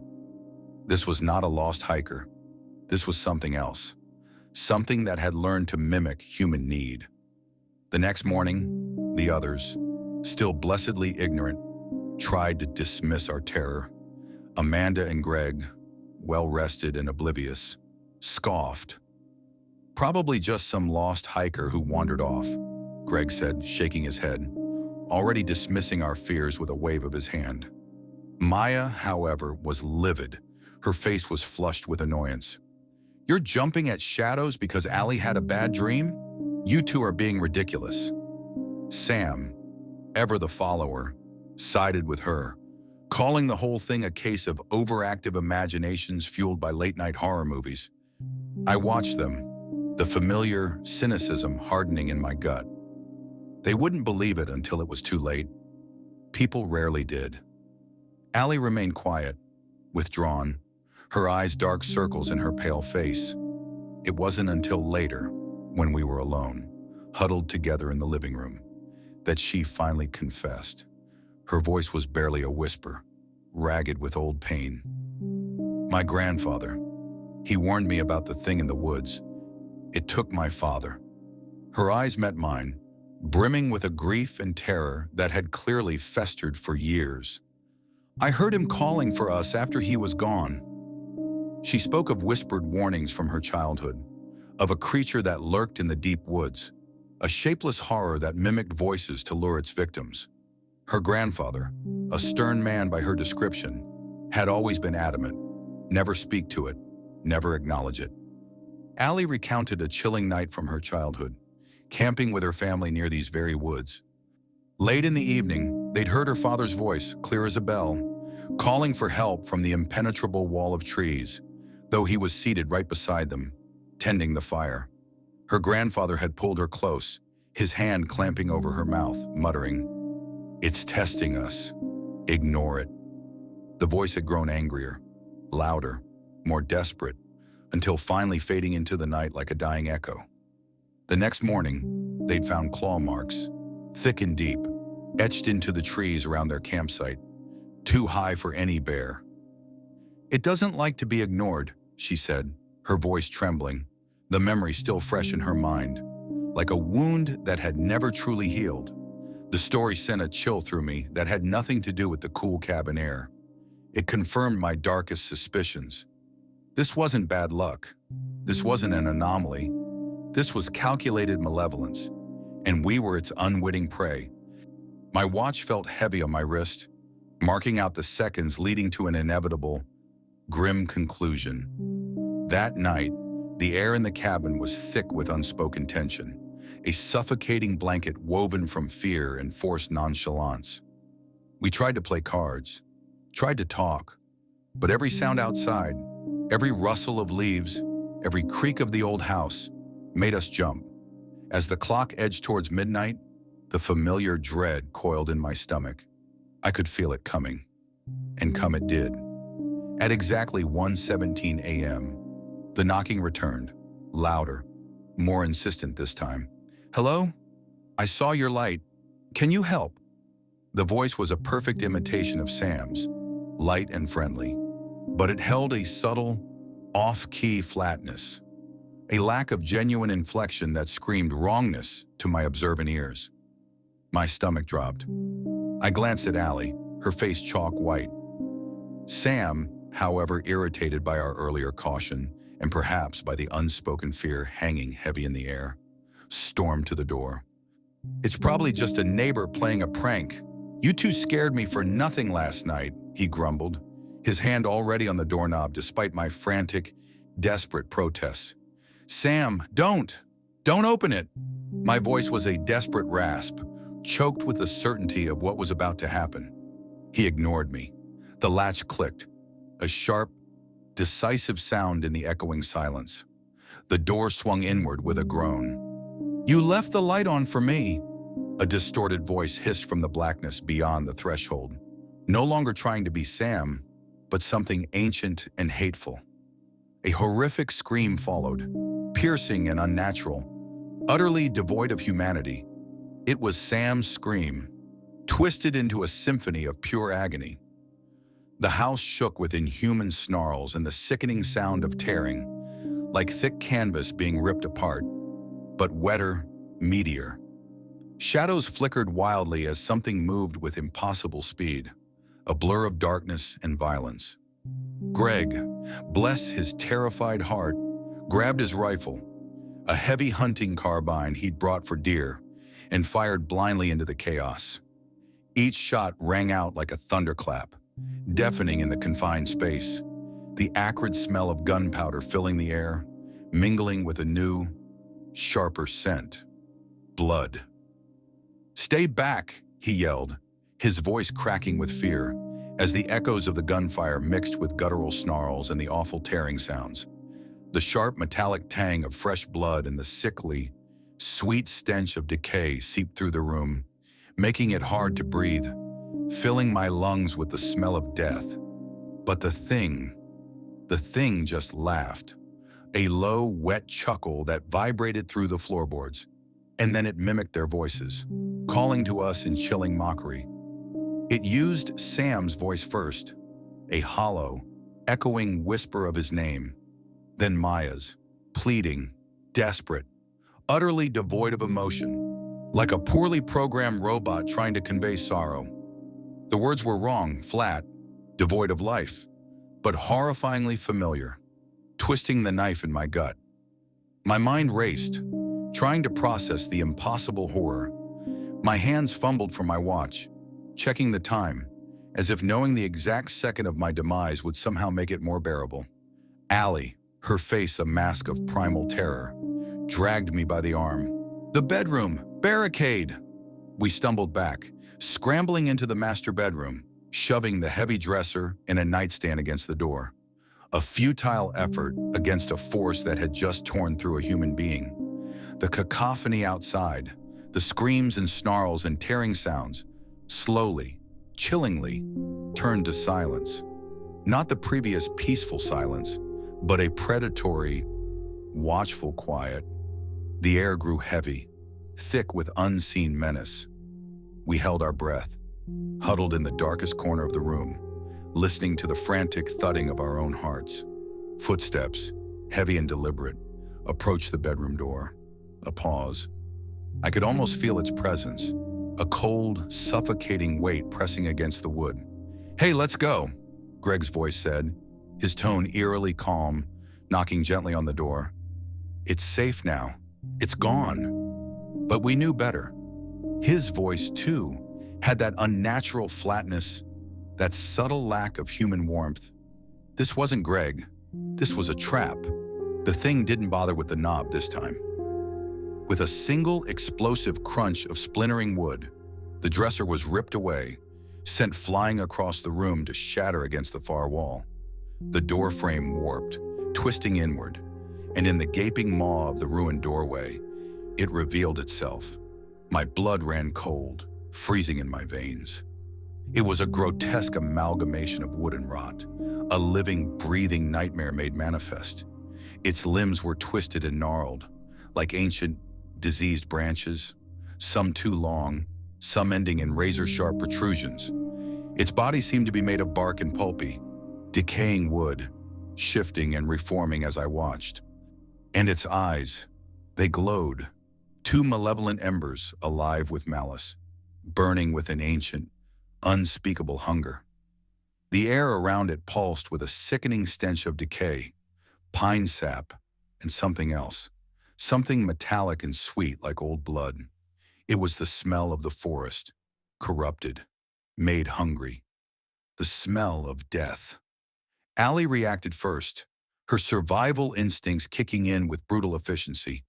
She dragged me by my arm, her strength surprising, towards the window. The glass shattered under the force of her elbow, sending shards raining down on the ground outside. We scrambled through, scraping ourselves on the jagged edges, landing hard on the damp earth. The creature let out a low, guttural growl, its glowing eyes fixed on us. It moved with impossible speed, a blur of dark wood and malice. We didn't look back. We sprinted, blindly, desperately, through the shadowed, treacherous woods, the sharp pine needles digging into our bare feet, the cold night air tearing at our lungs. My leather jacket, left on the bed, felt like a distant, irrelevant thought. My go bag, too. All that mattered was putting distance between us and that thing. We burst onto the gravel road, our lungs burning, and fumbled for the car keys. The engine roared to life with a desperate cough, a sound that never felt more beautiful. Tires spun, throwing up gravel, as we sped down the winding forest road, leaving the cabin, that charnel house, behind us. As we tore down the road, the headlights cutting through the inky blackness, I glanced in the rearview mirror. It was standing at the tree line, a twisted silhouette etched against the pale moonlight, impossibly tall, impossibly still. Its voice followed us, carried on the wind, a chilling echo that seemed to seep into the very fabric of the car, into my very bones. "We'll see you again." A promise, or a curse. 2 years later. 2 long, grinding years. Allie and I live far from any forest now, preferring the harsh, sterile landscape of the desert, where nothing grows tall enough to hide such things. But the memories cling to me like thorns embedded in flesh, like the smell of rot that seemed to seep into my very skin that night. Sometimes, I wake in the dead of night, drenched in sweat, the phantom sound of Greg's scream tearing through my dreams, or the flat, dead voices of Sam and Maya calling my name. I hear the rustle of leaves when there is no wind, or faint whispers that echo through the silence of the desert nights, each one calling my name with an eerie familiarity. Just as Allie's warnings echo in my mind, so too do the haunting images, the twisted limbs, the malevolent glow of its eyes, and the stench of decay that seemed to cling to the air around it.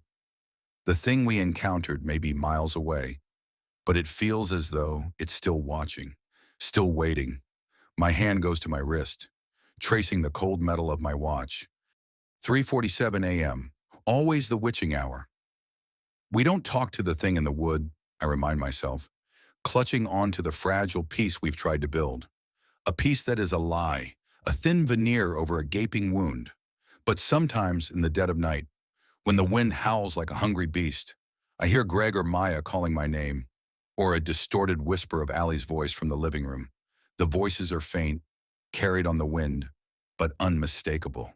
The weight of their absence and the horror of their last moments press down on me, suffocating in their intensity. I don't look. I don't answer. We don't talk to the thing in the woods, because to acknowledge it, to give it even that sliver of recognition, is to invite it back in. And I've already lost too much. Character count, 9784.